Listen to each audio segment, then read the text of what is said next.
Hello സുഹൃത്തുക്കളെ, ഇന്ന് രാത്രി നമ്മൾ ക്രിസ്റ്റഫർ കൊളംബസ് എന്ന അതിമോഹിയായ ഇറ്റാലിയൻ നാവികനോടൊപ്പം ഒരു മരക്കപ്പലിൽ കയറുകയാണ്.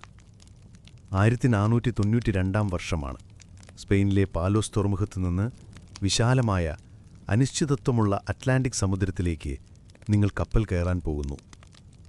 നിങ്ങളിപ്പോൾ പോകുന്ന ദേശം ഇതുവരെ ഭൂപടത്തിൽ നിലവിലില്ല. പക്ഷെ നൂറ്റാണ്ടുകൾക്ക് ശേഷം ബഹാമാസ് എന്നറിയപ്പെടുന്നൊരു സ്ഥലത്തേക്കാണ് നിങ്ങൾ ഒടുവിലെത്തുക. ഇപ്പോൾ ഗ്വാനഹാനി എന്നാണ് ഇതിനെ വിളിക്കുന്നത്. നിങ്ങൾ ഒരിക്കലും കേട്ടിട്ടില്ലാത്ത ആളുകളുടെയും നിങ്ങൾ ഒരിക്കലും സങ്കല്പിക്കാത്ത ഭാഷകൾ സംസാരിക്കുന്നവരുടെയും പുരാതന വാസസ്ഥലം. കൊളംബസ് ഇന്നത്തെ രാത്രിയിലെ നമ്മുടെ യാത്രയിലെ പ്രധാന കഥാപാത്രമാണ്. ഇറ്റലിയിലെ ജനോവയിൽ ജനിച്ച കൊളംബസ് അയാളൊരു കാര്യം തീരുമാനിച്ചാൽ അത് മറ്റുള്ളവരെ പറഞ്ഞു ബോധ്യപ്പെടുത്താൻ കഴിവുള്ള ആളായിരുന്നു. ഒരുവിധത്തിൽ അദ്ദേഹം ക്വീൻ ഇസബെല്ലയെയും കിങ് ഫെർഡിനൻഡിനെയും പടിഞ്ഞാറോട്ടുള്ള ഈ സാഹസിക പര്യവേഷണ യാത്രയ്ക്ക് ഫണ്ട് ചെയ്യാൻ കൺവിൻസ് ചെയ്തെടുക്കുന്നു.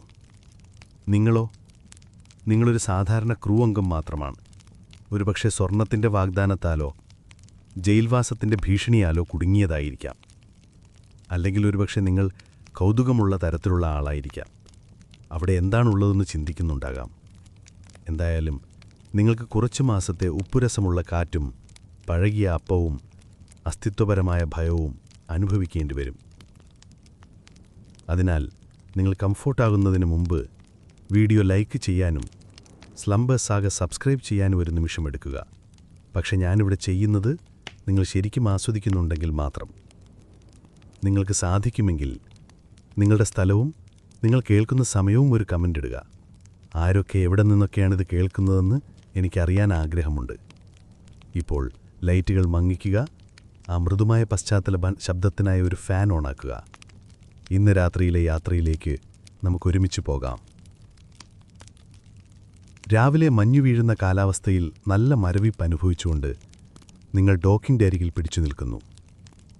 നിങ്ങളുടെ ചുറ്റും പാലോസ് പട്ടണം ആവേശവും ആശയക്കുഴപ്പവും കൊണ്ടിളകുന്നു. ചിലർ അനുഗ്രഹങ്ങൾ മന്ത്രിക്കുന്നു. മറ്റു ചിലർ നിങ്ങൾ എത്ര വേഗത്തിൽ മുന്നോട്ടു പോകും അല്ലെങ്കിൽ മുങ്ങിപ്പോകുമെന്ന് പന്തയം വയ്ക്കുന്നു. നിങ്ങൾ 3 കപ്പലുകളിൽ ഒന്നിൽ കാലുകുത്തുന്നു. നിന, പിൻഡ, പിന്നെ സാന്താ മരിയ എന്നിവരാണ് ആ 3 കപ്പലുകൾ. നിങ്ങൾക്ക് തിരഞ്ഞെടുക്കാൻ കഴിയില്ല. നിങ്ങൾക്ക് ഓർഡർ നൽകിയിരിക്കുന്നു. നിങ്ങൾ ഫ്ലാഗ്ഷിപ്പിലാണ്. സാന്താ മരിയ, വേഗത കുറഞ്ഞതും വലുതുമായൊരു കപ്പൽ. ടാറിൻ്റെയും പഴകിയ മീനിൻ്റെയും ഒരു ചെറിയ ഭയത്തിൻ്റെയും ഗന്ധം. നാവികർ ഡെക്കിന് താഴെ ബാരലുകൾ വലിച്ചെറിയുന്നു. ഉപ്പിട്ട പന്നിയിറച്ചി, വീവിൽ ബിസ്ക്കറ്റുകൾ, പിന്നെ വീഞ്ഞുപോലെ എന്തോ ഒന്നും. കാലിനടിയിൽ ഉറങ്ങുന്ന പാമ്പുകളെപ്പോലെ കയർച്ചുരുളുകൾ. ഉത്കണ്ഠാപരമായ കരഘോഷം പോലെ കപ്പലുകൾ കാറ്റിൽ ആടിക്കളിക്കുന്നു. കൊളംബസ് നാടകീയമായി ചക്രവാളത്തിന് അഭിമുഖമായി നിൽക്കുന്നു. അദ്ദേഹം ഇതിനകം ഏഷ്യയെക്കുറിച്ച് സംസാരിക്കുന്നു. നിങ്ങൾ കണ്ണു ചിമ്മുന്നു. കടൽ മാത്രമേയുള്ളൂ. പദ്ധതി ലളിതവും സാഹസികവുമാണ്. കിഴക്കിൻ്റെ സമ്പത്തിലെത്താൻ പടിഞ്ഞാറോട്ട് കപ്പൽ കയറുക. ആരും അത് ശരിക്കും ചെയ്തിട്ടില്ല. മിക്ക ഭൂപടങ്ങളും കടൽ രാക്ഷസന്മാരിൽ അവസാനിക്കുന്നു. നിങ്ങൾ കരയിലേക്ക് നോക്കി നിൽക്കുന്നു. എന്തെങ്കിലും മുടന്തൻ കാരണങ്ങൾ പറഞ്ഞ് ഈ യാത്രയിൽ നിന്നും പിന്തിരിയാൻ വൈകിപ്പോയോ എന്നാലോചിച്ചുകൊണ്ട് നിങ്ങൾ മുന്നോട്ട് തള്ളി നീങ്ങുന്നു. തുറമുഖം ആർപ്പു വിളിക്കുന്നു. നിങ്ങളങ്ങനെ ചെയ്യുന്നില്ല. 1 മണിക്കൂറിനുള്ളിൽ കര അപ്രത്യക്ഷമാകുന്നു. നിങ്ങളുടെ വയറിന് വെറുപ്പുള്ള ഒരു താളത്തിൽ ബോട്ട് ആടാൻ തുടങ്ങുന്നു. കുറച്ച് ധീരരായ നാവികർ കടൽക്കാക്കുകൾക്ക് മുകളിൽ പാട്ടുകൾ പാടുന്നു. രാത്രിയാകുമ്പോഴേക്കും കടൽ ശാന്തമാകുന്നു. മഷിപ്പോലെ കറുത്ത നിറത്തിലുള്ള വെള്ളത്തിൽ നക്ഷത്രങ്ങൾ പുരളുന്നത് നിങ്ങൾ പാലത്തിൽ പറ്റിപ്പിടിച്ചിരിക്കുമ്പോൾ നിങ്ങൾ ഒരു പ്രധാന കാര്യം മനസ്സിലാക്കുന്നു. നിങ്ങൾ മരത്തടിയിൽ ഉറങ്ങാൻ പോകുന്നു. പൂപ്പൽ പിടിച്ച ബിസ്ക്കറ്റ് കഴിക്കുന്നു. ഒരു ബക്കറ്റിൽ മൂത്രമൊഴിക്കുന്നു. മാസങ്ങളോളം. ഈ കഥയിൽ കൊളംബസ്, സ്പെയിൻ, നിങ്ങളുടെ മോശം ദഹനവ്യവസ്ഥ എന്നിവയ്ക്ക് ശേഷം അറ്റ്ലാന്റിക് സമുദ്രം പെട്ടെന്ന് 4ാമത്തെ പ്രധാന ക്യാരക്ടറായി മാറുന്നു. നിങ്ങളുടെ ആദ്യ രാത്രിയിലെ ഉറക്കം ഒരു ഉറക്കമല്ല. നിങ്ങളുടെ കൂട്ടാളി നേരിട്ട് നിങ്ങളുടെ ചെവിയിൽ കൂർക്കം വലിക്കുകയും ബോട്ട് മദ്യപിച്ച ആടിനെപ്പോലെ തൂങ്ങിക്കിടക്കുകയും ചെയ്യുന്നതിനാൽ തടസ്സപ്പെടുന്ന ഒരു അക്രമാസക്തമായ ഉറക്കമാണിത്. സ്വകാര്യതയില്ല. ഒന്നുമില്ല. നിങ്ങൾ കൂടുതൽ നിങ്ങളുടെ കപ്പൽക്കാരുമായി അടുക്കുന്നു. അത് നിരന്തരമായ ശ്വാസം മുട്ടലും പൊതുവായ അലസതയും ഇല്ലെങ്കിൽ പ്രണയപരമായിരിക്കാം. ഇപ്പോൾ പ്രഭാതമായിരിക്കുന്നു. ജീവിത തെരഞ്ഞെടുപ്പുകളിൽ നിങ്ങൾ ഇതിനകം ഖേദിക്കുന്നു. എന്നിട്ടും നിങ്ങൾ സ്വയം ഡെക്കിലേക്ക് കയറുന്നു. ഒരു ഭീമാകാരമായ കണ്ണാടി പോലെ കടൽ എല്ലാ ദിശകളിലേക്കും നീണ്ടുകിടക്കുന്നു. ഇന്ന് കാറ്റ് നല്ലതാണ്. കപ്പലുകൾ നിറഞ്ഞിരിക്കുന്നു. കൊളംബസ് ഇപ്പോൾ സന്തുഷ്ടനാണെന്ന് തോന്നുന്നു. രഹസ്യങ്ങളുള്ള ഒരാളെപ്പോലെ അയാൾ അവിടെയെല്ലാം നടക്കുന്നു. ഈ യാത്രയ്ക്കുള്ള അദ്ദേഹത്തിൻ്റെ 4ാമത്തെ ശ്രമമായിരുന്നു അത്. സ്പാനിഷ് രാജാക്കന്മാർ ഒടുവിൽ അതെ എന്ന് പറയുന്നതിന് മുൻപ് 3 രാജാക്കന്മാർ അദ്ദേഹത്തെ നിരസിച്ചു. ഭൂമി ഉരുണ്ടതാണെന്ന് അദ്ദേഹം വിശ്വസിക്കുന്നു. പക്ഷേ ചെറുത്. ഏഷ്യ ഏതാനും ആഴ്ചകൾ അകലെയായിരിക്കണം. ഇവിടെ മറ്റെന്തെങ്കിലും ഉണ്ടായിരുന്നു എന്ന് കൊളംബസിന് അറിയാമായിരുന്നോ, അതോ ഭൂമിയുടെ വലുപ്പത്തെ അദ്ദേഹം വന്യമായി കുറച്ചു കാണിച്ചോ എന്ന് ചരിത്രകാരന്മാർ ഇപ്പോഴും വാദിക്കുന്നു. എന്തായാലും നിങ്ങളിപ്പോൾ ഒരു മടക്കമുണ്ടാകുമോ എന്നറിയാത്ത ഒരു ഗാംബ്ലിംഗ് യാത്രയുടെ ഭാഗമാണ്. ഉച്ചഭക്ഷണമെന്നത് നിങ്ങൾക്ക് ദഹിപ്പിക്കാൻ കഴിയുന്ന എന്തുമാണ്. ഉണക്കിയ പയറ്, ഉപ്പിട്ട മീൻ, ഒരു ഫെയിൽഡ് എക്സ്പെരിമെൻ്റ് പോലെ രുചിക്കുന്ന ഒരു കപ്പ് വൈൻ. ഒരു നാവികൻ ഒരു ബിസ്ക്കറ്റ് കടിച്ചുകൊണ്ട് ഒരു ചെറിയ വണ്ടിനെ പുറത്തെടുക്കുന്നു. നിങ്ങൾ പെട്ടെന്ന് അവിടെ ഫ്രണ്ട്സിനെ ഉണ്ടാക്കുന്നു. നിങ്ങൾക്ക് അങ്ങനെ ചെയ്യേണ്ടത് അത്യാവശ്യമാണ്. അവിടെ നാവിഗേറ്റേഴ്സ് അസിസ്റ്റൻ്റായ ഡിയേഗോ ഉണ്ട്. അവന് നക്ഷത്രങ്ങളെ കേൾക്കാൻ കഴിയുമെന്ന് വാദിക്കുന്നു. പിന്നെ മാർട്ടിനുണ്ട്, ഒരു സന്തോഷമുള്ള കള്ളൻ. അവൻ ജയിൽ മോചനത്തിനാണ് ഇവിടെ വന്നത് എന്ന് പറയുന്നു. അവൻ ജയിൽ ഒഴിവാക്കാനാണ് കൂടുതൽ ഇവിടെ ഉള്ളത് എന്ന് നിങ്ങൾ സംശയിക്കുന്നു. ഒരിക്കലും സംസാരിക്കാത്ത റോഡ്രിഗോ ഉണ്ട്. കടലിനെ കടപ്പെട്ടിരിക്കുന്നത് പോലെ നോക്കുന്നു. 4ാം ദിവസം എവിടെയോ വെച്ച് ആരോ കപ്പലോട്ടത്തിൽ ഛർദ്ദിക്കുന്നു. ആരും അതിനോട് റിയാക്ട് പോലും ചെയ്യുന്നില്ല. കപ്പൽ തകർന്നു വീഴാൻ പോകുന്നതുപോലെ കിരികിര എന്ന് ശബ്ദമുണ്ടാക്കുന്നു. ഏഷ്യ എന്നാൽ എന്താണെന്നും അത് കാണുമ്പോൾ നിങ്ങളത് തിരിച്ചറിയുമോ എന്നും നിങ്ങൾ അവസാനമായിട്ടല്ലാതെ ആലോചിക്കുന്നു. ഡെക്കിനു താഴെ എലികൾ അവരുടെ സാമ്രാജ്യം ആരംഭിച്ചിരിക്കുന്നു. അവർ നിങ്ങളുടെ കിടക്കയിൽ നിന്ന് നുറുക്കുകൾ മോഷ്ടിക്കുന്നു. നിങ്ങൾ അവരിലൊരാളെ ക്യാപ്റ്റൻ നിബ്ബിൾസ് എന്ന് വിളിക്കുകയും അവൻ്റെ സാഹസികങ്ങൾ നിങ്ങളുടെ തലയിൽ വിവരിക്കാൻ തുടങ്ങുകയും ചെയ്യുന്നു. നിങ്ങൾക്ക് ഇപ്പോൾ ലഭ്യമായ ഒരേയൊരു വിനോദം ഇതാണ്. എന്നിട്ടും ഒരു വിചിത്രമായ സമാധാനം നിറയുന്നു. ഇവിടെ നക്ഷത്രങ്ങൾ കരയിൽ നിന്നും തീയുടെ വെളിച്ചത്തിൽ നിന്നും അകലെയായി ക്രൂഡവും ശോഭനവുമാണ്. നിങ്ങൾ ചിലപ്പോൾ ഡെക്കിൽ കിടന്ന് മുകളിലേക്ക് നോക്കി ചിന്തിക്കും, ഇതൊരു മിസ്റ്റേക്കല്ല, പിന്നെയോ നിങ്ങൾ വലിയൊരു കാര്യത്തിൻ്റെ ഭാഗമാണ്. തീർച്ചയായും അപ്പോഴാണ് നിങ്ങളുടെ കിടക്കുന്ന ഊഞ്ഞാലിനുള്ളിൽ മഴ പെയ്യുന്നതും നിങ്ങളുടെ ബോട്ടിൽ ഒരു ചത്ത മീനിനെ കണ്ടെത്തുന്നതും. പക്ഷെ നിങ്ങൾ ഇവിടെയാണ്. എന്നെ വിശ്വസിക്കുക എന്നൊരു ശാഠ്യംകരൻ ജീനോവീസി മനുഷ്യൻ പറഞ്ഞതല്ലാതെ മറ്റൊരു കാരണവുമില്ലാതെ അജ്ഞാതത്തിലേക്ക് സഞ്ചരിച്ച ആദ്യത്തെ കപ്പലുകളിലൊന്നിൽ നിങ്ങൾ കിടക്കുന്നു. എന്തോ കാരണത്തിന് നിങ്ങൾ അയാളെ വിശ്വസിച്ചു. തുറന്ന കടലിന് മാത്രം സൃഷ്ടിക്കാൻ കഴിയുന്ന ആ നനഞ്ഞ വെയിലേറ്റ മങ്ങിയ മങ്ങലിൽ ഒരുപാട് ദിവസങ്ങൾ ഒന്നിച്ചു ചേരാൻ നിങ്ങൾ തുടങ്ങുന്നു. എല്ലാ ദിവസവും രാവിലെ നിങ്ങളെ സ്വാഗതം ചെയ്യുന്നത് ഒരേ കാര്യങ്ങളാണ്. കൊടിമരങ്ങളിൽ കയറുകൾ കെട്ടിയിടുന്നത്, ഡെക്കിൽ തെറിക്കുന്ന ഉപ്പുവെള്ളത്തിന്റെ മൂളൽ, പ്രഭാതഭക്ഷണത്തിന് വീണ്ടും വീണ്ടും ഹാർഡ് ടാക്ക് തന്നെ കഴിക്കണമെന്ന സൗമ്യമായ തിരിച്ചറിവ്. നിങ്ങളുടെ ദിനചര്യ ഇപ്പോഴൊരു ഉറക്കച്ചടവ് പോലെയാണ് പ്രവർത്തിക്കുന്നത്. നിങ്ങൾ അതിരാവിലെ എഴുന്നേറ്റു. ഇനി അഥവാ നിങ്ങൾ ഉറങ്ങിയാലും സൂര്യപ്രകാശം ഇതിനകം ക്രൂരവും അന്ധവുമാക്കുന്നതുമായ ഡെക്കിലേക്ക് കയറുന്നു. ആരോ പരുക്കൻ ശബ്ദത്തോടെ സീ ഷാൻറ്റി പാടുന്നു. മറ്റൊരാൾ കപ്പലിന്റെ ഒരു വശത്തിരുന്ന് സ്വയം വിശ്രമിക്കുന്നു. കപ്പലാകമാനം, വായുവിൽ ടാർ, പഴയ വിയർപ്പ്, പുളിക്കാൻ തുടങ്ങുന്ന ഭക്ഷണം എല്ലാം മണക്കുന്നു.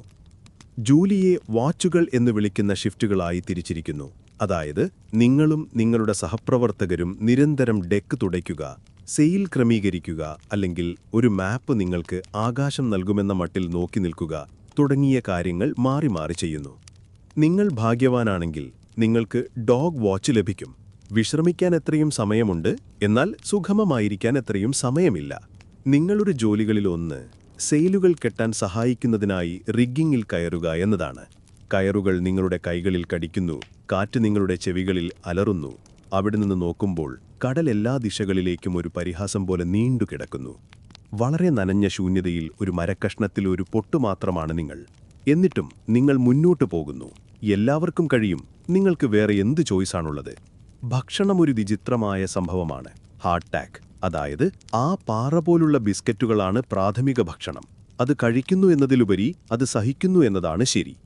വീവിനുകളെ കുടഞ്ഞുകളയാൻ നിങ്ങൾ ആദ്യം അത് മേശപ്പുറത്തിടുന്നു. വൃത്തിക്കു വേണ്ടിയല്ല. അവ നിങ്ങളെ കടിക്കുമ്പോൾ അത്ഭുതപ്പെടുത്താതിരിക്കാൻ വേണ്ടി മാത്രം. നിങ്ങൾ ബിയർ അല്ലെങ്കിൽ വൈൻ കുടിക്കുന്നു, പക്ഷേ സത്യം പറഞ്ഞാൽ ഇതൊരു നുള്ളു ബാക്ക് വാഷുള്ള പുളിച്ച മുന്തിരി വിനാഗിരി പോലെയാണത്. വെള്ളം റാഷനായി നൽകപ്പെടുന്നു, മാത്രമല്ല നിങ്ങൾ ആഗ്രഹിക്കുന്നതിലും കൂടുതൽ ജീവനുള്ളതായി തോന്നുകയും ചെയ്യും. ഒരു നാവികൻ തന്റെ കപ്പിൽ നീന്തുന്ന ഒരു ചെറിയ വാൽമാക്രിയെ കണ്ടതായി സത്യം ചെയ്യുന്നു. മറ്റൊരാൾ തോളിൽ കുലുക്കി അതിനെ എക്സ്ട്രാ പ്രോട്ടീൻ എന്ന് വിളിക്കുന്നു. നിങ്ങളുടെ പ്രിയപ്പെട്ട ഫ്ലോട്ടിംഗ് ജയിൽ സാന്റാ മരിയ ഒരു നാവോ ആണ്. അതായത് അത് മറ്റു 2 കപ്പലുകളേക്കാൾ വലുതും വൃത്താകൃതിയുമാണെങ്കിലും വേഗത കുറവാണ്, വളരെ വേഗത കുറവാണ്. നമ്മൾ നീങ്ങുന്നുണ്ടോ എന്ന് തോന്നിപ്പിക്കും പോലെ. ചെറിയ കാരവലുകളായ പിൻട്ടയും നിനയും മുന്നോട്ട് കുതിക്കുകയും ഇടയ്ക്കിടയ്ക്ക് ചക്രവാളത്തിൽ അപ്രത്യക്ഷമാവുകയും ചെയ്യുന്നു. 1492 നാവിഗേഷൻ കൂടുതലും ദിവ്യപ്രത്യാശയുടെ ഒരു വശമുള്ള ഊഹക്കച്ചവടമായിരുന്നു. അവ വീണ്ടും വരുന്നു. ബോർഡിലെ പ്രാഥമിക നാവിഗേഷൻ ഉപകരണം എന്താണ്? മരിച്ചവരുടെ കണക്കുകൂട്ടൽ, മൃതദേഹങ്ങളല്ല. നിങ്ങളുടെ മുൻ ദിശയെയും വേഗതയെയും അടിസ്ഥാനമാക്കി നിങ്ങളുടെ നിലവിലെ സ്ഥാനം ഊഹിക്കുക എന്നാണ് അതിനർത്ഥം. വളരെ ശാസ്ത്രീയം, വളരെ ആശ്വാസകരവും. പിന്നെ കൊളംബസ് ഒരു ആസ്ട്രോലേബ് കൂടി ഉപയോഗിക്കുന്നുണ്ട്. ഇത് അടിസ്ഥാനപരമായി നക്ഷത്രങ്ങളെ അടിസ്ഥാനമാക്കി നിങ്ങളുടെ അക്ഷാംശം ഊഹിക്കുന്ന ഒരു പ്രൊട്രാക്ടറാണ്. പക്ഷേ ഭൂകമ്പ സമയത്ത് ഡെക്ക് ഒരു സീസോ പോലെ ആടുന്നുണ്ട്. അതിൽ കൃത്യതയുണ്ട്. അതെ, ശരിയാണ്. ഈ ഉപകരണങ്ങളിൽ ഏതെങ്കിലും കടലിൽ നന്നായി പ്രവർത്തിച്ചോ എന്ന് ചരിത്രകാരന്മാർ ഇപ്പോഴും വാദിക്കുന്നുണ്ട് എന്ന് പറയാം. ക്രൂ പരിഭ്രാന്തരാകാതിരിക്കാൻ കൊളംബസ് പലപ്പോഴും ഓരോ ദിവസവും കപ്പൽ കയറിയ ദൂരം അഡ്ജസ്റ്റ് ചെയ്യാറുണ്ട്.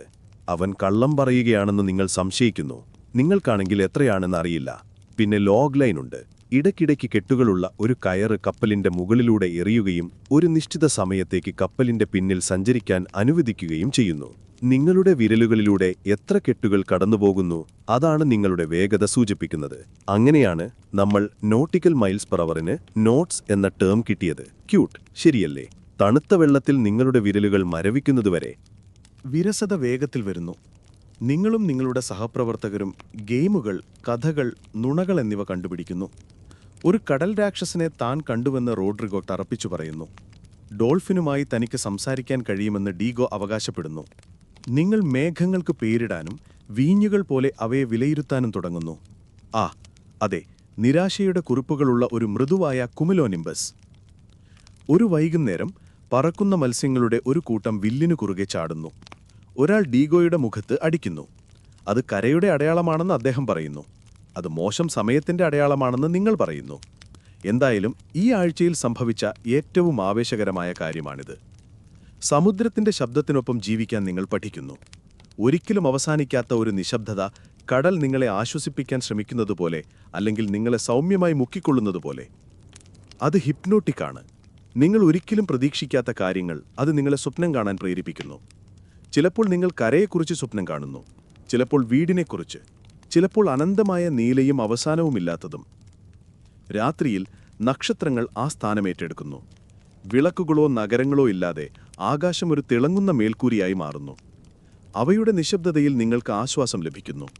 ഓറിയോൺ അല്ലെങ്കിൽ നോർത്ത് സ്റ്റാർ പോലുള്ള കൊളംബസ് പരാമർശിക്കുന്ന നക്ഷത്രരാശികളെ നിങ്ങൾ പിന്തുടരുന്നു. അവ നിങ്ങളെ നയിക്കുമെന്ന് അദ്ദേഹം പറയുന്നു. നിങ്ങൾക്കതേക്കുറിച്ച് വലിയ ബോധ്യമില്ല. കൊളംബസ് മിക്കവാറും ഒറ്റയ്ക്കാണ്. അവൻ നടക്കുമ്പോഴോ പ്രാർത്ഥിക്കുമ്പോഴോ ഒഴികെ. അദ്ദേഹം 2 ലോഗുകളിൽ എഴുതുന്നു. ഒന്ന് ശരി, ഒന്ന് തെറ്റ്. വ്യാജം ക്രൂവിനുള്ളതാണ്. എല്ലാവരും ശാന്തരാക്കാൻ ഒരുതരം ക്യൂറേറ്റഡ് നുണ. ആരും അത് പരാമർശിക്കുന്നില്ല. പക്ഷെ നിങ്ങളെല്ലാവരും സംശയിക്കുന്നു. കരയില്ലാതെ ദിവസങ്ങൾ കടന്നു പോകുമ്പോൾ ആ നിശബ്ദ സംശയം ഒരു ഭാരമായി മാറുന്നു. പിന്നെ ആദ്യത്തെ വലിയ കൊടുങ്കാട്ട് വരുന്നു. ഉച്ചയ്ക്ക് ആകാശം കറുത്തുപോകുന്നു. കടൽ ഒരു ഭീകരജീവിയായി മാറുന്നു. തൂവലുകൾ കൊണ്ട് നിർമ്മിച്ചതുപോലെ തിരമാലകൾ കപ്പലിനെ ആടിയുലയ്ക്കുന്നു. നിങ്ങൾ ഡെക്കിന് താഴെയാണ്. ഒരു ബീം പിടിച്ച് നിലവിളിക്കാതിരിക്കാൻ ശ്രമിക്കുന്നു. എവിടെ നിന്നോ വെള്ളമൊഴുകുന്നു. ആരോ കർത്താവിന്റെ പ്രാർത്ഥന ഉച്ചത്തിൽ വിളിച്ചു പറയുന്നു. റോഡ്രിഗോ നിങ്ങളുടെ ബൂട്ടുകളിൽ ഛർദ്ദിക്കുന്നു. കൊടുങ്കാട്ടൊടുവിൽ കടന്നുപോകുമ്പോൾ കടൽ ഗ്ലാസ് പോലെയും നിഷ്കളങ്കവുമായി കാണപ്പെടുന്നു. ഒന്നും സംഭവിച്ചിട്ടില്ലെന്നതുപോലെ. നിശ്ചലമായിരിക്കുമ്പോഴും നിങ്ങളുടെ ശരീരം ഇപ്പോഴും ആടിയുലയ്ക്കുന്നതായി തോന്നുന്നു. നിങ്ങൾ ശരിയായ പാതയിൽ തന്നെ തുടരുന്നുവെന്ന് കൊളംബസ് പ്രഖ്യാപിക്കുന്നു. ഇത് അതിശയകരമാണ്. ഹെൽസ്മാന് വേറെ കാണാൻ കഴിയില്ലെന്ന കണക്കിലെടുത്താൽ. ഇതിനെല്ലാമിടയിൽ ഒരു വസ്തുത കൂടുതൽ വ്യക്തമാകുന്നു. ഈ യാത്ര ശാരീരികമായി മാത്രമല്ല, മാനസികമായും മൂടലുള്ളതാണ്. നിങ്ങൾ വിജയിച്ചാലും കാര്യമില്ലാത്ത ഒരു സമുദ്രത്തിന് കുറുകെ ഒരു മിഥ്യയെ പിന്തുടരുകയാണ്. എല്ലാ ദിവസവും നിങ്ങൾ അതിന്റെ വിചിത്രതയുമായി കുറച്ചുകൂടി പൊരുത്തപ്പെടുന്നു. നിങ്ങൾ കടലിലെ ജീവിതവുമായി പൊരുത്തപ്പെടുന്നു. നിങ്ങൾക്കത് ഇഷ്ടപ്പെട്ടതുകൊണ്ടല്ല, പകരം നിങ്ങൾക്ക് മറ്റു മാർഗമില്ലാത്തതുകൊണ്ടാണ്. നിങ്ങളുടെ കൈകൾ മങ്ങിയതാണ്, നിങ്ങളുടെ ഉറക്കം തകർന്നിരിക്കുന്നു, നിങ്ങളുടെ സമയബോധം തകർന്നിരിക്കുന്നു. പക്ഷെ നിങ്ങൾ ഇപ്പോഴും നിൽക്കുന്നു, ഇപ്പോഴും സഞ്ചരിക്കുന്നു. ഈ അനന്തമായ സമുദ്രത്തിന് മറുവശത്ത് എന്തെങ്കിലും കാത്തിരിക്കുന്നുണ്ടെന്ന് ഇപ്പോഴും പ്രതീക്ഷിക്കുന്നു. ഒരു ദിവസം രാവിലെ നിങ്ങൾ ഉണരുമ്പോൾ കൊളംബസ് വില്ലിൽ നിൽക്കുന്നു. കൈകൾ പിണച്ചുവെച്ച്, താടി ഉയർത്തി, കാറ്റിൽ സുഗന്ധദ്രവ്യങ്ങളുടെയും പട്ടിന്റെയും ഗന്ധം അനുഭവപ്പെടുന്നത് പോലെ പടിഞ്ഞാറോട്ട് നോക്കുന്നു. ഇതുവരെ പ്രഭാതഭക്ഷണം പോലുമായിട്ടില്ല. അവൻ വീണ്ടും സ്വർണത്തെക്കുറിച്ച് സംസാരിക്കുന്നു. എപ്പോഴും സ്വർണം, കൂടാതെ സുഗന്ധദ്രവ്യങ്ങൾ, ഗ്രാമ്പൂ, കറുവപ്പട്ട, കുരുമുളക് എന്നതിനെക്കുറിച്ചും സംസാരിക്കുന്നു. കത്തായിലെ മഹാനായ കാനെ കാണുന്നതിനെക്കുറിച്ചും വെള്ളി നിറഞ്ഞ സമ്പന്ന നഗരങ്ങളെക്കുറിച്ചും രത്നങ്ങൾ നിരന്ന നദികളെക്കുറിച്ചും സംസാരിക്കുന്നു. അവനെല്ലാം വളരെ അടുത്തുള്ളതുപോലെ തോന്നിപ്പിക്കുന്നു. ഇനി കുറച്ചു ദിവസങ്ങൾ കൂടി മാത്രം നിങ്ങൾ ഏഷ്യയിൽ വരുന്നൂണ് തീർച്ചയായും കഴിക്കുമെന്നവൻ പറയുന്നു. നിങ്ങൾ സൂര്യനിലേക്ക് കണ്ണു ചിമ്മി നോക്കുന്നു.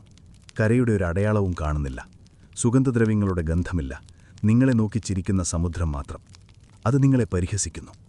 പക്ഷേ കൊളംബസ് അത് വിശ്വസിക്കുന്നു, അല്ലെങ്കിൽ നിങ്ങളും അങ്ങനെ വിശ്വസിക്കണമെന്ന് ആഗ്രഹിക്കുന്നു. എല്ലാ ദിവസവും അദ്ദേഹം ആത്മവിശ്വാസത്തോടെ പ്രവചനങ്ങൾ നൽകുന്നു. നിങ്ങൾ അടുത്താണ്, വളരെ അടുത്താണ്. ദൈവത്തിന് നിർദ്ദേശപ്രകാരമാണ് ഞങ്ങൾ സഞ്ചരിക്കുന്നത് എന്ന് അദ്ദേഹം പറയുന്നു. ഇൻഡീസിലെത്താൻ വിധിക്കപ്പെട്ടവനാണെന്ന് അദ്ദേഹം വിശ്വസിക്കുന്നു. ആ വിധിയുടെ ചിറകുകളിൽ അദ്ദേഹം നിങ്ങളെ വലിച്ചിഴച്ചിരിക്കുന്നു. അല്ലെങ്കിൽ പിന്നെ നിങ്ങൾ വെറും ബാലസ്റ്റായിരിക്കാം. അദ്ദേഹത്തിൻ്റെ ഏഷ്യയെക്കുറിച്ചുള്ള കാഴ്ചപ്പാട് എങ്ങനെ മാറുന്നു എന്ന് നിങ്ങൾ ശ്രദ്ധിക്കാൻ തുടങ്ങുന്നു. ഒരു ദിവസം അത് സ്വർണ്ണഖനികളും കൊട്ടാരങ്ങളും കൊണ്ട് നിറഞ്ഞിരിക്കുന്നു. മറ്റൊരു ദിവസം ക്രിസ്തീയ ഉപദേശത്തിനായി തയ്യാറായ എളിമയുള്ള ഗ്രാമങ്ങളാണത്. പിന്നെ സ്പെയിനിൻ്റെ സൗഹൃദം സ്വാഗതം ചെയ്യുന്ന ജ്ഞാനികളായ രാജാക്കന്മാർ ഭരിക്കുന്ന നഗരങ്ങളാണത്. അദ്ദേഹം എന്താണ് അന്വേഷിക്കുന്നത് എന്ന് അദ്ദേഹത്തിന് പൂർണ്ണമായും ഉറപ്പില്ലാത്തതുപോലെയാണ്. കൊളംബസ് ഏഷ്യയ്ക്കടുത്താണെന്ന് യാഥാർത്ഥത്തിൽ വിശ്വസിച്ചിരുന്നോ, അതോ ഈ സമയം അദ്ദേഹം പ്രകടനത്തിൽ പ്രതിജ്ഞാബദ്ധനായിരുന്നോ എന്ന് ചരിത്രകാരന്മാർ ഇപ്പോഴും വാദിക്കുന്നു. എന്തായാലും അദ്ദേഹം നമ്മെ കാര്യങ്ങൾ ബോധ്യപ്പെടുത്തുന്നതാണ്. കപ്പലുകളിൽ പ്രതീക്ഷ നിറയ്ക്കാനും നിങ്ങളുടെ കുടിവെള്ളത്തിലെ പൂപ്പൽ ശ്രദ്ധിക്കുന്നതിൽ നിന്ന് നിങ്ങളെ തടയാനും അദ്ദേഹം പ്രത്യേകം ശ്രദ്ധിച്ചു. അദ്ദേഹം ഉടൻ കരയ്ക്കെത്തുമെന്ന് വാഗ്ദാനം ചെയ്യുന്നു. പക്ഷികൾ ദിശ മാറുകയാണെന്നും പടിഞ്ഞാറോട്ട് പറക്കുകയാണെന്നും വെള്ളത്തിൻ്റെ നിറം വ്യത്യസ്തമാണ്, കടൽപ്പായൽ ഒഴുകുന്നു, അടയാളങ്ങൾ അവിടെയുണ്ട്, നിങ്ങൾ വിശ്വസിക്കണം. തീർച്ചയായും കടൽപ്പായൽ അറ്റ്ലാന്റിക് സമുദ്രത്തിലുടനീളം ഒഴുകുന്നു. പക്ഷികൾ പടിഞ്ഞാറോട്ട് പറക്കുന്നു, കാരണം അവിടെയാണ് അത്താഴമുള്ളത്. ഈ അടയാളങ്ങളിൽ ചിലത് കൊളംബസ് താൻ കാണാൻ ആഗ്രഹിക്കുന്നുണ്ടായിരുന്നു എന്ന് നിങ്ങൾ സംശയിക്കുന്നു.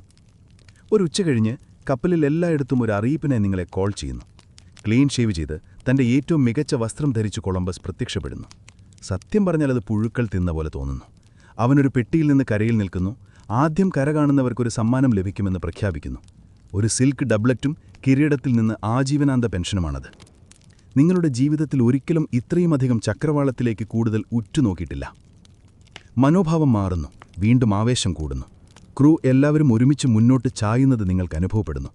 കുറച്ചുപേർ മുറുമുറുക്കുന്നു, കൂടുതൽ പേർ മന്ത്രിക്കുന്നു. റോഡ്രിഗോ പോലും പുഞ്ചിരിക്കുന്നു. പിറ്റേ ദിവസം രാവിലെ നിങ്ങൾ പച്ചക്കലർന്ന കടൽപ്പായൽ കൂട്ടങ്ങളിലൂടെ കടന്നുപോകുന്നു. കുറച്ചു പക്ഷികൾ താഴേക്ക് പറന്ന് പടിഞ്ഞാറോട്ട് അപ്രത്യക്ഷമാകുന്നു. കൊളംബസ് സന്തോഷിക്കുന്നു. അവൻ പ്രായോഗികമായ ലക്ഷ്യബോധത്തോടെ തിളങ്ങുന്നു. അതടുത്താണ്, എനിക്കറിയാം, അദ്ദേഹം പറയുന്നു. രാത്രിയിൽ അദ്ദേഹം നിങ്ങൾ കാണാൻ പോകുന്ന ദേശങ്ങളെക്കുറിച്ചുള്ള കഥകൾ പറയുന്നു. സമ്പന്നമായ തുറമുഖങ്ങൾ, സുവർണക്ഷേത്രങ്ങൾ, പട്ടുവസ്ത്രം ധരിച്ച കുലീന രാജകുമാരന്മാർ.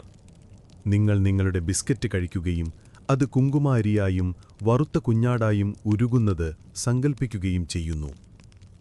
പുതിയൊരു കിംവദന്തി ഉയരുന്നു. കൊളംബസ് 2 ലോഗുകൾ സൂക്ഷിക്കുന്നുണ്ടെന്ന്. ഒന്ന്, നിങ്ങൾ എത്ര ദൂരം സഞ്ചരിച്ചുവെന്ന് പറയുന്നു. മറ്റൊന്ന്, അയാൾക്കുവേണ്ടി വളരെ ദൂരം കാണിക്കുന്നു.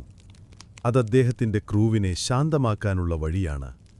നിങ്ങൾ വീട്ടിനോട് അടുത്താണെന്ന് നിങ്ങൾ കരുതുന്നുവെങ്കിൽ നിങ്ങൾ പരിഭ്രാന്തരാകുന്നത് കുറയും. ഇത് കൃത്രിമമാണ്. അദ്ദേഹം ബുദ്ധിമാനാണ്, പക്ഷേ അധാർമികമായിരിക്കാം. കൊളംബസിന്റെ വഞ്ചന ഒരു കണക്കുകൂട്ടിയ നേതൃത്വ നീക്കമായിരുന്നോ, അതോ പഴയ രീതിയിലുള്ള നല്ല സത്യസന്ധതയില്ലായ്മയായിരുന്നു എന്ന് ചരിത്രകാരന്മാർ ചർച്ച ചെയ്യുന്നത് തുടരുന്നു. നിങ്ങളുടെ കൂട്ടാളിയായ ഡീഗോയ്ക്ക് അഭിപ്രായങ്ങളുണ്ട്. അവൻ ഊഹിക്കുന്നുണ്ട് എന്ന് അദ്ദേഹം പിറുപിറുക്കുന്നു. ആ മനുഷ്യൻ ഊഹിക്കുക മാത്രമാണ് ചെയ്യുന്നത്. പക്ഷേ കൊളംബസ് ആത്മവിശ്വാസമുള്ളവനാണ്, അല്ലെങ്കിൽ അങ്ങനെയാണെന്ന് തോന്നുന്നു. അവൻ രാത്രിയിൽ ഉച്ചത്തിൽ പരസ്യമായി പ്രാർത്ഥിക്കുന്നു. അത് നിങ്ങളുടെ പ്രയോജനത്തിനാണോ അതോ ദൈവത്തിന്റെ പ്രയോജനത്തിനാണോ എന്ന് നിങ്ങൾക്കുറപ്പില്ല. അദ്ദേഹത്തിന്റെ ക്യാബിൻ ചുരുളുകൾ, ചാർട്ടുകൾ, കുറിപ്പുകൾ എന്നിവയാൽ നിറഞ്ഞിരിക്കുന്നു. ചിലപ്പോൾ പുലർച്ചെ നിങ്ങൾ അദ്ദേഹത്തെ കാണും, ഒരു സന്യാസിയെയോ ഭ്രാന്തനെയോ പോലെ അവയ്ക്കു മുകളിൽ കുനിഞ്ഞിരിക്കും. അദ്ദേഹം മാർക്കോപോളോയുടെ വിവരണങ്ങളും ഡ്രാഗണുകളും ഇതാ ഭീമന്മാരാകുക എന്ന പോലുള്ള വാക്കുകളും ഉൾപ്പെടുന്ന ഭൂപടങ്ങളും വായിക്കുന്നു. ഇവയാണ് അദ്ദേഹത്തിന്റെ ഉപകരണങ്ങൾ. എങ്ങനെയോ നിങ്ങൾ ഇപ്പോഴും അദ്ദേഹത്തെ പിന്തുടരുന്നു. പിന്നെ ഭാഷയുടെ കാര്യം. കൊളംബസ് മഹാനായ ഖാനെ കാണുമെന്ന് വിശ്വസിക്കുന്നു. സ്പാനിഷ് രാജാക്കന്മാരുടെ കത്തുകൾ കൈകൊണ്ടെത്തിക്കാൻ അദ്ദേഹം കൊണ്ടുവന്നിട്ടുണ്ട്. അറബി സംസാരിക്കുന്ന ഒരു വിവർത്തകനെയും അദ്ദേഹം കൊണ്ടുവരുന്നു.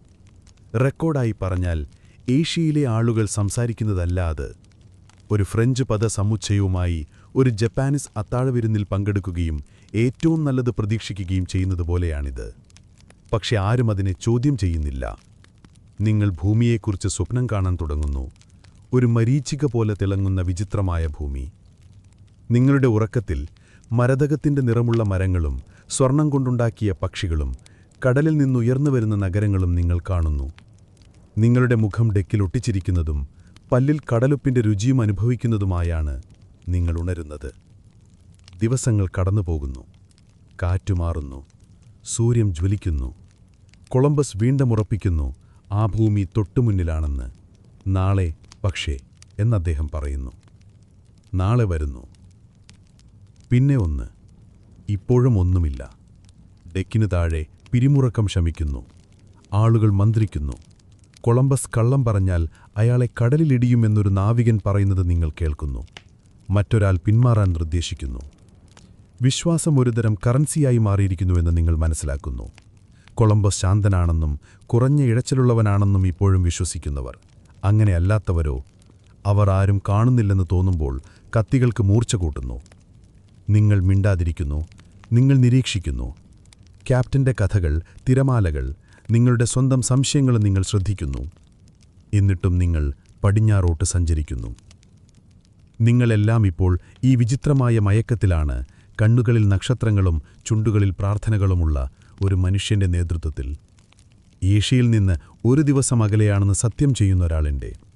അയാൾ ഒരു ദീർഘദൃഷ്ടിയുള്ളവനാണോ അതോ വളരെ ഭാഗ്യമുള്ള ഒരു നുണയനാണോ എന്ന് നിങ്ങൾക്ക് തീരുമാനിക്കാൻ കഴിയില്ല. ഒരു കൊടുങ്കാറ്റ് മേഘത്തെ പഠിക്കുന്നത് പോലെയാണ് കൊളംബസിന്റെ മാനസികാവസ്ഥകൾ നിങ്ങൾ പഠിക്കാൻ തുടങ്ങുന്നത്. ശ്രദ്ധാപൂർവം, ജാഗ്രതയോടെ, എപ്പോഴും ഒരു കണ്ണ് തുറന്നിരിക്കും.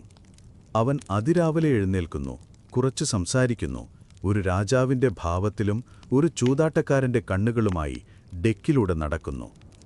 ചില പ്രഭാതങ്ങളിൽ അവൻ തിളക്കമുള്ളവനാണ്, ക്രൂവിനെ നോക്കി പുഞ്ചിരിക്കുന്നു, പുറം തട്ടുന്നു. മറ്റു ദിവസങ്ങളിൽ അവൻ ആകാശത്തേക്ക് നോക്കുന്നു, അത് തന്നെ വഞ്ചിച്ചതുപോലെ ലാറ്റിൻ ശാപങ്ങൾ ശ്വാസം മുട്ടിച്ചു മന്ത്രിക്കുന്നു, തന്റെ ഡയറിയിൽ രോഷത്തോടെ എഴുതുന്നു. അത് പ്രതിഭയാണോ ഭ്രാന്താണോ എന്ന് നിങ്ങൾക്കറിയില്ല. പക്ഷേ എന്തായാലും നിങ്ങൾ അവന് ഇടം നൽകുന്നു. ആ മനുഷ്യൻ സങ്കീർണനാണ്. ഒരേ ശ്വാസത്തിൽ ദിവ്യമാർഗനിർദ്ദേശത്തെയും വ്യക്തിപരമായ മഹത്വത്തെയും കുറിച്ച് അദ്ദേഹം സംസാരിക്കുന്നു. അദ്ദേഹം സംഘത്തെ അഭിസംബോധന ചെയ്യുമ്പോൾ അദ്ദേഹത്തിന്റെ ശബ്ദം സുഗമവും ബോധ്യപ്പെടുത്തുന്നതും പ്രായോഗികവുമാണ്. പെൻഷനിൽ ഒരു കണ്ണോടെ ഒരു മനുഷ്യന്റെ വിശുദ്ധ പദവി ഓഡിഷൻ കാണുന്നത് പോലെയാണത്. എന്നിട്ടും ആ പ്രകടനത്തിന് താഴെ നിർവചിക്കാൻ ബുദ്ധിമുട്ടുള്ള എന്തോ ഒന്നുണ്ട്. എന്തോ പുട്ടുന്നു. രാത്രി വൈകി മുട്ടുകുത്തി നക്ഷത്രങ്ങളോട് മന്ത്രിക്കുന്നത് നിങ്ങൾ കാണുന്നു. പൊതുപ്രദർശനത്തിന്റെ മിനുക്കിയ ആർപ്പ് വിളിക്കുന്ന പ്രാർത്ഥനകളല്ലാതെ ഇത് നിശബ്ദമാണ്, നിരാശപൂർവമാണ്. മറ്റാരും വിശ്വസിക്കുന്നില്ലെങ്കിലും സമുദ്രത്തോട് തന്നിൽ വിശ്വസിക്കാൻ ആവശ്യപ്പെടുന്ന ഒരാളെ നിങ്ങൾ കാണുന്നുണ്ട്. നിങ്ങൾ തുറിച്ചു നോക്കാൻ ശ്രമിക്കുന്നു. ക്രൂവിൽ അഡ്മിറലിനെക്കുറിച്ചുള്ള അഭിപ്രായങ്ങൾ സമ്മിശ്രമാണ്. ചിലർ അദ്ദേഹത്തെ അഭിനന്ദിക്കുന്നു, മറ്റുള്ളവർ അദ്ദേഹത്തെ സഹിക്കുന്നു. മാർട്ടിൻ എന്ന ആശാരിയെപ്പോലുള്ളവർ അദ്ദേഹത്തെ പരസ്യമായി പരിഹസിക്കുന്നു. അവൻ ഏഷ്യയിലാണെന്ന് തോന്നും അവൻ സംസാരിക്കുന്നത് കേട്ടാൽ എന്ന് മാർട്ടിൻ ഒരു വൈകുന്നേരം പിറുപിറുക്കുന്നു. പക്ഷേ അയാൾക്ക് തന്റെ സോക്സുകൾ പോലും കണ്ടെത്താൻ കഴിയുന്നില്ല. എന്നിരുന്നാലും കൊളംബസിന് ആളുകളെ വലിച്ചിഴയ്ക്കാൻ ഒരു മാർഗമുണ്ട്. നിങ്ങൾ പോലും ഇതെല്ലാം ഉണ്ടായിട്ടും അവൻ ശരിയാണെന്ന് പ്രതീക്ഷിക്കുന്നു. ഈ ഭ്രാന്തമായ പടിഞ്ഞാറോട്ടുള്ള യാത്ര യഥാർത്ഥത്തിൽ എവിടെങ്കിലും നയിക്കുന്നുണ്ട്. അവയടുത്താണെന്ന് അദ്ദേഹം തറപ്പിച്ചു പറയുന്നു. കടലിന്റെ നിറം മാറുന്നതാണെന്ന് അദ്ദേഹം അവകാശപ്പെടുന്നു. ഇത് ഇൻഡീസിന്റെ പച്ചവെള്ളമാണ്, നമ്മൾ ഏതാണ്ട് അവിടെ എത്തിയിരിക്കുന്നു എന്നദ്ദേഹം പറയുന്നു. നിങ്ങൾ കണ്ണുചിമ്മുന്നു. ആഴ്ചകളായി നിങ്ങൾ കണ്ട അതേ ഉപ്പുവെള്ളം പോലെ തോന്നുന്നു. പക്ഷേ ശരി. പ്രതീക്ഷ നൽകുന്ന അടയാളങ്ങൾക്ക് പ്രതിഫലം നൽകാൻ തുടങ്ങുന്നു. തിരമാലകളിൽ പൊങ്ങിക്കിടക്കുന്ന ഒരു ശാഖയോ അദ്ദേഹം സ്തുതിക്കുന്നു. പടിഞ്ഞാറോട്ട് പറക്കുന്ന ഒരു പക്ഷിയോ അദ്ദേഹം തലയാട്ടലും പുഞ്ചിരിയും നൽകുന്നു. മേഘങ്ങൾക്ക് പോലും ശുഭാപ്തിമിഷം ലഭിക്കുന്നു. ഇവ കരമേഘങ്ങളാണ് എന്ന് അദ്ദേഹം ഗൗരവത്തോടെ നിങ്ങളോട് പറയുന്നു. എല്ലാ മേഘങ്ങളും ആകാശമേഘങ്ങളാണെന്ന് നിങ്ങൾക്കുറപ്പുണ്ട്. പക്ഷെ നിങ്ങൾക്കെന്തറിയാം? നിങ്ങൾ അഡ്മിറലല്ല. ഒരു ദിവസം നിങ്ങളൊരു കൊത്തിയെടുത്ത വടികണ്ണായി കാണുന്നത് എന്താണെന്ന് കടന്നുപോകുന്നു. പിന്നെ പുതിയതായി കാണുന്ന ചില കടൽപ്പായൽ. ആത്മാക്കൾ വീണ്ടും ഉയരുന്നു. ഇത്തവണ അത് തെറ്റായ അലാറമായിരിക്കുമെന്നരിക്കാം. എന്നിട്ടും കരയില്ല. പിന്നെ കൊളംബസ് സ്വയം സൂക്ഷിക്കാൻ തുടങ്ങുന്നു. അവൻ ഓഫീസർമാരുടെ ഭക്ഷണം കഴിക്കുന്നത് നിർത്തുന്നു. അവൻ കുറച്ച് സംസാരിക്കുന്നു, കൂടുതൽ എഴുതുന്നു. ചിലപ്പോഴവൻ കോമ്പസ് തന്നോട് കള്ളം പറയുന്നത് പോലെ നോക്കുന്നു. ഒരു ദിവസം രാവിലെ അവൻ ഡീഗോയുടെ കയ്യിൽ പിടിച്ച് കാന്തിക സൂചി മാറിയിട്ടുണ്ടോ എന്ന് ചോദിക്കുന്നു. വടക്കോട്ട് തന്നെ നീങ്ങുന്നുണ്ടോ എന്ന്. ഡീഗോ കണ്ണു ചിമ്മുന്നു. അത് അങ്ങനെ ആകരുതായിരുന്നു. അദ്ദേഹം അലർന്നു. എന്നിരുന്നാലും അത് സത്യമാണ്. നിങ്ങൾ സ്പെയിനിൽ നിന്ന് പോയപ്പോൾ കോമ്പസ് സൂചി ഇപ്പോൾ കൃത്യമായി വിന്യസിച്ചിട്ടില്ല. കാന്തിക തകർച്ചയെക്കുറിച്ച് കൊളംബസ് എന്താണ് മനസ്സിലാക്കിയതെന്ന് ചരിത്രകാരന്മാർ ഇപ്പോഴും വാദിക്കുന്നു. ചിലർ പറയുന്നത് അദ്ദേഹം മാറ്റം ശ്രദ്ധിച്ചുവെന്നും ക്രൂവിനെ ശാന്തമാക്കാൻ കള്ളം പറഞ്ഞെന്നുമാണ്. മറ്റുള്ളവർ വിശ്വസിക്കുന്നത് അയാൾക്കത് പൂർണ്ണമായി മനസ്സിലായില്ല എന്നാണ്. എന്തായാലും നിങ്ങളുടെ കോമ്പസ് പെട്ടെന്ന് ഒരു ഉപകരണമായി തോന്നുന്നില്ല, ഒരു കിംവദന്തി പോലെ തോന്നുന്നു. ഉദ്യോഗസ്ഥർ ആത്മവീര്യം നിലനിർത്താൻ ശ്രമിക്കുന്നു, പക്ഷെ നിങ്ങൾക്ക് അത് അനുഭവിക്കപ്പെടും. മുറുമുറുപ്പ് ഉച്ചത്തിലാണ്. കോപം കുറയുന്നു. ഒരു കാലത്ത് ആശ്വാസമായിരുന്ന കാറ്റ് നിങ്ങളെ ഇപ്പോൾ പരിഹസിക്കുന്നതായി തോന്നുന്നു. പിന്നെ കൊളംബസ്. അവൻ മാറി. അവനിപ്പോൾ കൂടുതൽ വേഗത്തിലിരുന്നാണ്. ക്ഷമക്കുറവാണ്. ഒരു നാവികൻ പകരം കിഴക്കോട്ടു പോവുക എന്ന് തമാശ പറയുകയും കൊളംബസ് ദിവസം മുഴുവൻ ഡെക്കിന് താഴെയായി അവനെ ആജ്ഞാപിക്കുകയും ചെയ്യുന്നു.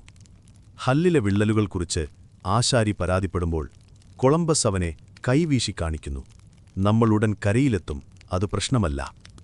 മാപ്പുകൾ പോലും വിചിത്രമായി മാറുന്നു. ആരും കാണാത്ത ദ്വീപുകൾക്ക് പേരിടുന്ന നിലവിലില്ലാത്ത തീരപ്രദേശങ്ങൾ അദ്ദേഹം വരയ്ക്കാൻ തുടങ്ങുന്നു. അദ്ദേഹം ഒന്നിനെ സെന്റ് ബ്രണ്ടൻസ് ഐൽ എന്ന് വിളിക്കുന്നത് നിങ്ങൾ കേൾക്കുന്നു. ഇത് വിശ്വാസികൾക്ക് മാത്രം ദൃശ്യമാകുന്ന ഒരു ഐതിഹാസിക ദേശമാണ്.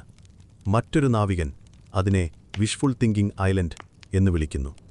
ആ രാത്രിയിൽ അയാൾക്ക് അധിക ചുമതലകൾ ലഭിക്കുന്നു. സ്പാനിഷ് രാജാക്കന്മാർക്ക് കൊളംബസ് കത്തുകൾ എഴുതാൻ തുടങ്ങുന്നു. ഇതിനകം വിജയിച്ചതുപോലെ നിങ്ങളൊന്ന് മുദ്രകുത്താൻ സഹായിക്കുന്നു. വാഗ്ദാനങ്ങളാൽ സമ്പന്നമായ പുതിയ ദേശങ്ങളെന്ന പുഷ്പാലങ്കാരമുള്ള വിവരണങ്ങൾ അതിൽ നിറഞ്ഞു നിൽക്കുന്നു. നിങ്ങൾ കടലിലേക്ക് നോക്കുന്നു. വെള്ളം ഇപ്പോഴും ശൂന്യമാണ്. കത്ത് എപ്പോഴെങ്കിലും ആരുടെയെങ്കിലും അടുത്തെത്തുന്നോ എന്ന് നിങ്ങൾ ആശ്ചര്യപ്പെടുന്നു. എന്നിട്ടും അവൻ വിശ്വസിക്കുന്നു. അല്ലെങ്കിൽ കുറഞ്ഞത് അവൻ ചെയ്യുന്നതുപോലെ പ്രവർത്തിക്കുന്നു. അടയാളങ്ങൾ നിങ്ങളുടെ ചുറ്റുമുണ്ട്. നിങ്ങൾ അവനെ വിശ്വസിക്കണം. ഒരു രാത്രിയിൽ അയാൾ ഓഫീസർമാരുമായി ഒരു യോജകം വിളിക്കുന്നു. നിങ്ങളെ ക്ഷണിച്ചിട്ടില്ല, പക്ഷേ മതിലിലൂടെയുള്ള തർക്കം നിങ്ങൾ കേൾക്കുന്നു. തീർച്ചയായും മാറ്റങ്ങളെക്കുറിച്ച് സംസാരമുണ്ട്. അവർ എത്രത്തോളം പോയി, കലാപമില്ലാതെ അവർക്കെത്ര നേരം പടിഞ്ഞാറോട്ട് കപ്പൽ യാത്ര ചെയ്യാൻ കഴിയും എന്നും. കൊളംബസ് തന്റെ ശബ്ദമുയർത്തുന്നു. ഒരാഴ്ച കൂടി, നമുക്ക് പിന്നോട്ട് തിരിയാൻ വളരെ അടുത്താണ്. മുറി നിശബ്ദമാകുന്നു. വാതിൽ തുറക്കുന്നു. ഉദ്യോഗസ്ഥർ മുഖം വിനക്കി പുറത്തേക്ക് പോകുന്നു. ഒരാഴ്ച എന്നാൽ എത്രയാണെന്ന് ചിന്തിച്ചുകൊണ്ട് ആ രാത്രി നിങ്ങൾ ഉറങ്ങാൻ പോകുന്നു.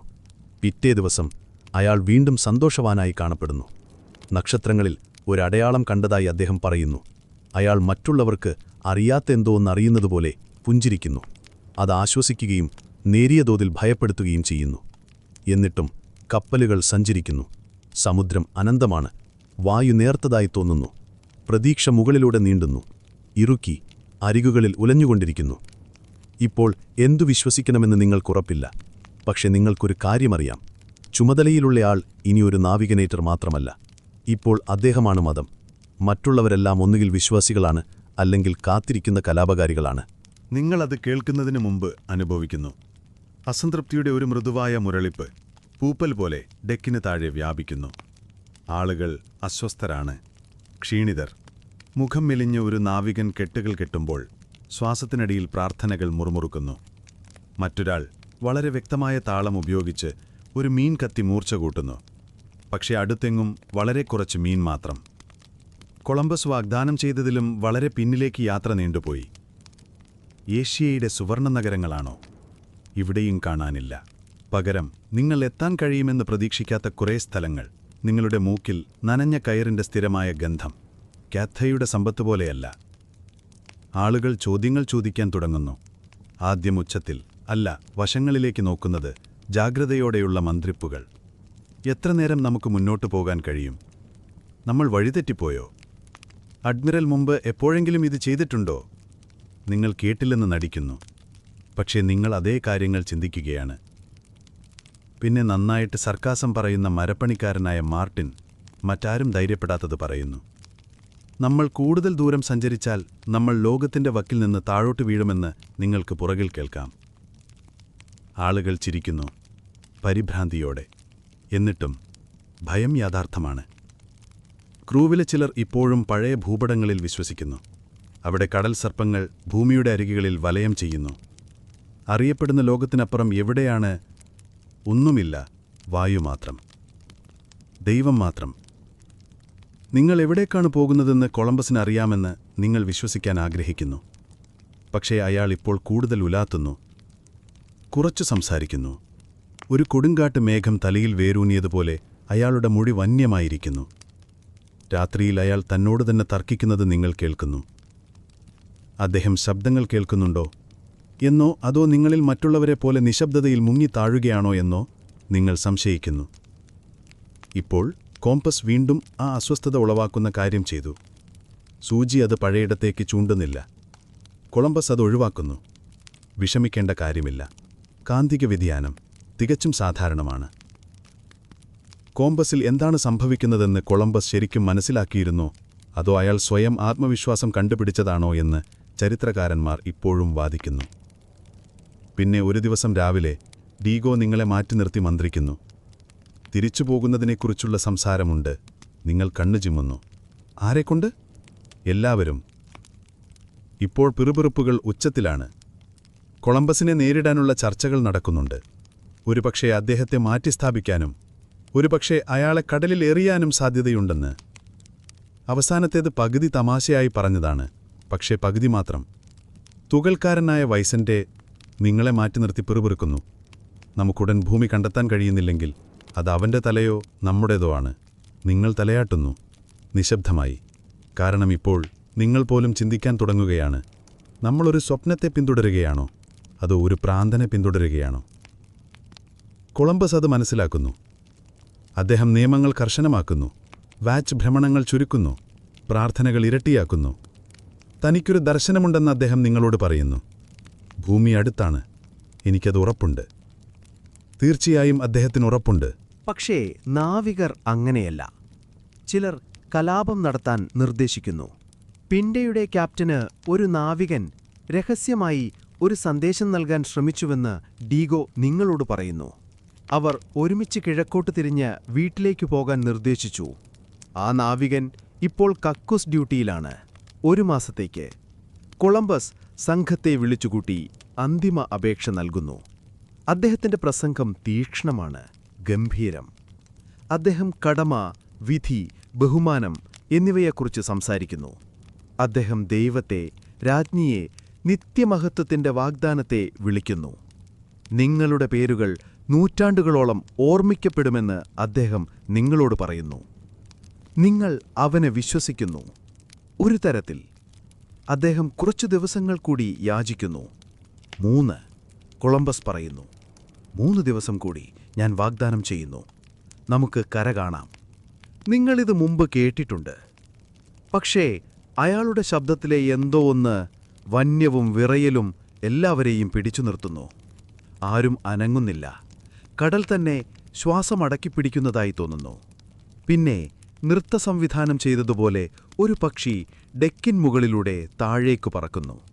ഒരു കടൽക്കാക്കയല്ല, വ്യത്യസ്തമായൊരു ഇനം, ചെറുത്, തവിട്ടുനിറം, കരയിൽ നിന്ന് വളരെ ദൂരം പറക്കാത്ത ഇനം. എല്ലാവരും അത് കാണുന്നു. കൊളംബസ് ആ നിമിഷം പിടിച്ചെടുക്കുന്നു. ഒരടയാളം. അയാൾ നിലവിളിക്കുന്നു, നമ്മൾ രക്ഷിക്കപ്പെട്ടു. നാവികർ ആഹ്ലാദിക്കുന്നു. മനുഷ്യശിലയായ റോഡ്രിഗോ പോലും പ്രതീക്ഷയുടെ മൃദുവായ മുറുമുറുപ്പ് പുറപ്പെടുവിക്കുന്നു. നിങ്ങൾ വിശ്വസിക്കാൻ ആഗ്രഹിക്കുന്നു. നിങ്ങൾ ശരിക്കും വിശ്വസിക്കുന്നു. ആ രാത്രി ആരും ഉറങ്ങുന്നില്ല. എല്ലാവരുടെയും കണ്ണുകൾ കടലിലാണ്. അപ്പോൾ അത് സംഭവിക്കുന്നു. അതിരാവിലെ നിങ്ങൾ കഷ്ടിച്ചുണർന്നിരിക്കുന്നു. പക്ഷേ നിങ്ങളത് കേൾക്കുന്നു. പിണ്ടയിൽ നിന്നുള്ള ഒരു നിലവിളി, ടിയറാ, ലാൻഡ്. കപ്പൽ പൊട്ടിത്തെറിച്ച് ചലനത്തിലേക്ക് നീങ്ങുന്നു. ആളുകൾ പാളത്തിലേക്ക് ഓടുന്നു. നിങ്ങൾ മുന്നിലേക്ക് പാഞ്ഞുവരുന്നു. ഹൃദയം മിടിക്കുന്നു. അതാ ചക്രവരത്തിൽ ഒരു ഇരുണ്ട രേഖ. അവ മരങ്ങളായും കുന്നുകളായും മാറുന്ന ഒരു മണം. ലാൻഡ്. ആശ്വാസത്താൽ തലകറങ്ങി നിങ്ങൾ റിഗ്ഗിംഗ് പിടിക്കുന്നു. മാർട്ടിൻ ഒരു കയറിന്റെ ചുരുളിലിരുന്ന് കരയുന്നു. ഒരാൾ ഒരു കൊടിമരത്തെ കെട്ടിപ്പിടിക്കുന്നു. പ്രഭാത വെളിച്ചത്തിൽ കുളിച്ച ഒരു പ്രവാചകനെ പോലെ കൊളംബസ് ഡെക്കിൽ പ്രത്യക്ഷപ്പെടുന്നു. സൂര്യൻ തന്നെ വണങ്ങിയതുപോലെ അവൻ കൈകൾ ഉയർത്തുന്നു. ഇതാ ഇൻഡീസ്, അദ്ദേഹം പറയുന്നു. നിങ്ങൾക്കെവിടെയാണെന്നറിയില്ല, പക്ഷേ അത് യാഥാർത്ഥ്യമാണ്. അത് കരയാണ്. കലാപം ഒരു നിമിഷം കൊണ്ട് മരിക്കുന്നു. വിശ്വാസം ശുദ്ധവായുവിന്റെ ഒരു കാറ്റുപോലെ തിരിച്ചുവരുന്നു. സാന്താമരിയയുടെ വശത്തേക്ക് ചാരി ചക്രവാളത്തിൽ ഉറച്ചു നിൽക്കുന്ന ഭൂമിയുടെ ആകൃതിയിൽ നിങ്ങൾ മിന്നിമറയുന്നു. ആദ്യം അതൊരു മങ്ങൽ മാത്രമാണ്. മൃദുവായ നീലയ്ക്കു പകരം മൃദുവായ പച്ച. പിന്നീടത് മൂർച്ച കൂട്ടുന്നു. മരങ്ങൾ, താഴ്ന്ന കുന്നുകൾ, അതെ, യഥാർത്ഥ മണൽ, യഥാർത്ഥ ചൂടുള്ള വരണ്ട ഭൂമി. നിങ്ങളുടെ കീഴിൽ തറ നീങ്ങാതെ എങ്ങനെ നിശ്ചലമായി നിൽക്കണമെന്ന് നിങ്ങൾ മിക്കവാറും മറന്നുപോകുന്നു. നിങ്ങൾ ചെയ്തതിൽ അഭിമാനിക്കുന്നതുപോലെ സൂര്യൻ നിങ്ങളുടെ പിന്നിലുദിക്കുന്നു. അല്ലെങ്കിൽ കുറഞ്ഞത് രസിച്ചു. കപ്പലുകൾ കടൽ തീരത്ത് നങ്കൂരമിടുന്നു. തുറമുഖമില്ല. തിരമാലകളുടെ ശബ്ദവും ആഴ്ചകളായി നിങ്ങൾ അനുഭവിക്കാത്ത ഒന്നിന്റെ ഗന്ധവും മാത്രം. ഭൂമി. കൊളംബസ് വീണ്ടും ഫോമിലേക്ക് തിരിച്ചെത്തി. അദ്ദേഹത്തിന്റെ ഏറ്റവും മികച്ച വസ്ത്രമായ ഒരു ചുവന്ന കുപ്പായം ധരിച്ചു. ആശയക്കുഴപ്പത്തിലുള്ള ഒരു തൊപ്പി വാൾ മിനുക്കി തിളങ്ങി. അദ്ദേഹം ഒരു ലാൻഡിംഗ് പാർട്ടിക്ക് ഉത്തരവിടുന്നു. അത്ഭുതകരമായി നിങ്ങൾ അതിന് തിരഞ്ഞെടുക്കപ്പെട്ടു. ഈർപ്പം നിലനിൽക്കാത്ത ഒരു മസ്കറ്റ്, ഒരു പതാക എന്നിങ്ങനെ മറ്റു നിർദ്ദേശങ്ങൾ നിങ്ങൾക്ക് നൽകുന്നു. നിങ്ങൾ കടൽ തീരത്തേക്ക് തുഴയുന്നു. തുഴകൾ മുഴങ്ങുന്നു. വെള്ളം അസംബദ്ധ്യമായി വ്യക്തമാണ്. നിങ്ങളുടെ അടിയിലൂടെ മത്സ്യങ്ങൾ വെള്ളി നിറത്തിലും വേഗത്തിലും പാഞ്ഞു പോകുന്നത് നിങ്ങൾക്ക് കാണാൻ കഴിയും. കരയോടടുക്കുമ്പോൾ കടൽ ടെർക്കോയിസ് നിറമായി മാറുന്നു. 3 ദിവസം മുമ്പ് നടന്ന കലാപത്തിൽ നിന്ന് കഷ്ടിച്ച് രക്ഷപ്പെട്ട കാര്യം നിങ്ങൾ മറക്കുന്നതേ എത്ര ശാന്തതയാണിത്. നിങ്ങളുടെ ബൂട്ടുകൾ മണലിൽ തട്ടി. ഉറച്ച നിലത്തിന്റെ ആഘാതത്തിൽ നിന്ന് നിങ്ങൾ മിക്കവാറും മറഞ്ഞു വീഴും. ഇത് ചൂടാണ്. സിൽക്കി പോലെ യഥാർത്ഥം. ദ്വീപ് സമൃദ്ധവും ശാന്തവുമാണ്. പക്ഷികളുടെ പാട്ടും പുഷ്പാലങ്കാരവും നിറഞ്ഞ വായു മല്ലികയാണ്. മരങ്ങൾ നിങ്ങൾ മുൻപ് കണ്ടതിൽ നിന്ന് വ്യത്യസ്തമാണ്. എല്ലാം മെഴുകിലകളും വളച്ചൊടിയുന്ന വേരുകളും. പിന്നെ ഒരു മാന്ത്രികന്റെ തിരമാലയാൽ വിളിക്കപ്പെട്ടതുപോലെ ജനങ്ങൾ. അവർ മരങ്ങളിൽ നിന്ന് പതുക്കെ ജാഗ്രതയോടെ പുറത്തേക്ക് വരുന്നു. അവരുടെ ചർമ്മം ചെമ്പുനിറമാണ്. അവരുടെ ഭാവങ്ങൾ വായിക്കാൻ കഴിയില്ല. അവർ നെയ്ത വസ്ത്രങ്ങളും ബെൽറ്റുകളും ഷെല്ലും അസ്ഥിയും കൊണ്ട് നിർമ്മിച്ച ആഭരണങ്ങളും ധരിക്കുന്നു. വെള്ളം പോലെ ഉരുളുന്ന വാക്കുകളിലാണ് അവർ സംസാരിക്കുന്നത്. നിങ്ങൾക്കൊന്നും മനസ്സിലാകുന്നില്ല. ഇത് ഗ്വാനഹാനിയാണ്, അല്ലെങ്കിൽ കൊളംബസ് അങ്ങനെയാണ് പ്രഖ്യാപിക്കുന്നത്. ഉടൻ തന്നെ അതിന്റെ പേര് സാൻ സാൽവഡോർ എന്ന് മാറ്റുന്നു. തീർച്ചയായും അദ്ദേഹം അങ്ങനെ ചെയ്യും. നിങ്ങളൊരോർമ്മയിൽ വയ്ക്കുക, ഇത് യഥാർത്ഥത്തിൽ ഏത് ദ്വീപായിരുന്നുവെന്ന് ചരിത്രകാരന്മാർ പിന്നീട് വാദിക്കും. ചിലർ പറയുന്നു ബഹാമാസിലെ ഇന്നത്തെ വാട്ട്ലിംഗ് ഐലൻഡാണ് എന്ന്. മറ്റുള്ളവർക്കത്ര ഉറപ്പില്ല. എന്നാൽ ഇപ്പോഴിതാണ് പുതിയ ലോകം. കൊളംബസ് മണലിൽ ഒരു പതാകയും ക്രൂശും നാട്ടുന്നു. സ്പെയിനിനെക്കുറിച്ചും ദൈവത്തെക്കുറിച്ചും കണ്ടെത്തലിനെക്കുറിച്ചും അദ്ദേഹം ഒരു നീണ്ട പ്രസംഗം നടത്തുന്നു. നിങ്ങൾക്കെല്ലാവർക്കും സൂര്യതാപമേൽക്കുന്നുണ്ടോ എന്ന് സംശയിക്കുന്ന നാട്ടുകാരിത് മാന്യമായി കാണുന്നു. നിങ്ങൾ പുഞ്ചിരിക്കാൻ ശ്രമിക്കുന്നു. ഒരാൾ നിങ്ങൾക്ക് പഴം വാഗ്ദാനം ചെയ്യുന്നു. അത് മധുരമാണ്. പപ്പായയാണെന്നാണ് നിങ്ങൾ കരുതുന്നത്. ഒരു മാസത്തിലേറെയായി നിങ്ങൾ പുതുതായി ഒന്നും കഴിച്ചിട്ടില്ല. നിങ്ങൾ മിക്കവാറും കരയുന്നു. കപ്പലിൽ തിരിച്ചെത്തിയപ്പോൾ മനോനില മാറി. ക്രൂ ആഘോഷത്തിലേക്ക് കടക്കുന്നു. ആരോ താൽക്കാലിക ഡ്രം വായിക്കുന്നു. വൈൻ കൈമാറ്റം ചെയ്യപ്പെടുന്നു. ഏഷ്യ തനിക്ക് വിചാരിച്ചതിലും ചെറുതാണെന്ന് മാർട്ടിൻ തമാശ പറയുന്നത് നിങ്ങൾ കേൾക്കുന്നു. റോഡ്രിഗോ ഒന്നും പറയുന്നില്ല. എന്നാൽ വിചിത്രമായ ഒരു ശാന്തനോട്ടത്തോടെ അദ്ദേഹം ഡ്രിഫ്റ്റ്വുഡിൽ നിന്ന് എന്തോ ഒന്ന് ഉരുട്ടുകയാണ്. എന്നിരുന്നാലും കൊളംബസ് ഇപ്പോഴും തന്ത്രങ്ങൾ മെനയുകയാണ്. അദ്ദേഹം കുറിപ്പുകൾ എടുക്കുകയാണ്. പേരുകൾ, ആളുകളെ എണ്ണുകയാണ്. വിധികൾ പറയുന്നു. അവർ ശാന്തരാണെന്ന് തോന്നുന്നു. അവർ ഉടൻ തന്നെ മതം മാറുമെന്ന് തോന്നുന്നു. വ്യാപാരം ചെയ്യാൻ ആഗ്രഹമുണ്ടെന്ന് തോന്നുന്നു. അവർ വാക്കുകളിൽ കയ്യറയെത്തകന്നു. കച്ചവടം ശരിയാണ്. നാട്ടുകാർ മണികളും തത്തകളും സ്വർണ്ണക്കഷ്ണങ്ങളും കൊണ്ടുവരുന്നു. അവസാനത്തേത് കണ്ട് കൊളംബസിന്റെ കണ്ണുകൾ തിളങ്ങുന്നു. ഇവിടെ സ്വർണമുണ്ട്. അദ്ദേഹം വിശപ്പോടെയും കാഴ്മയോടെയും പറയുന്നു. നമുക്കതിന്റെ ഉറവിടം കണ്ടെത്തണം. നിങ്ങൾക്ക് അതിശയിക്കാനില്ല. സ്വർണം എപ്പോഴും അദ്ദേഹം പിന്തുടരുന്ന പ്രേതമാണ്. നിങ്ങൾ ദ്വീപിൽ കൂടുതൽ പര്യവേഷണം ചെയ്യുമ്പോൾ വിശദാംശങ്ങൾ നിങ്ങൾ ശ്രദ്ധിക്കുന്നു. ലോഹ ഉപകരണങ്ങളില്ല. ലളിതമായ കുടിലുകൾ, ഞാങ്ങണയിൽ നിന്ന് നെയ്ത കൊട്ടകൾ, എല്ലാം ശ്രദ്ധാപൂർവം നിർമ്മിച്ചതാണ്. പക്ഷേ വിചിത്രമായി ദുർബലമാണ്. ഇൻഡീസിൽ നിന്ന് നിങ്ങൾ എന്താണ് പ്രതീക്ഷിക്കുന്നതെന്ന് നിങ്ങൾക്കുറപ്പില്ല. തീർച്ചയായും ഇതല്ല. കൊളംബസ് ഇതിനകം രാജാക്കന്മാർക്കായി ഒരു റിപ്പോർട്ട് ആസൂത്രണം ചെയ്യുന്നു. അദ്ദേഹം ജനങ്ങളെ വിശേഷിപ്പിക്കുന്നത് കുലീനരായ കാട്ടറളന്മാരെന്നാണ്. സൗമ്യരും കുട്ടികളെപ്പോലെയുള്ളവരും മതപരിവർത്തനത്തിന് പാകമായവരുമെല്ലാമുണ്ട്. നിങ്ങൾ അവരോട് പുഞ്ചിരിക്കുന്നു. നാട്ടുകാർ നിങ്ങൾക്ക് കുട്ടികളെപ്പോലെ തോന്നുന്നില്ല. അവർ ജിജ്ഞാസുക്കളായി കാണപ്പെടുന്നു. ഒരുപക്ഷെ അല്പം ആശങ്കയായിരിക്കാം. പക്ഷേ ഇത് നിങ്ങളുടെ കഥയല്ല. ഇതുവരെയല്ല.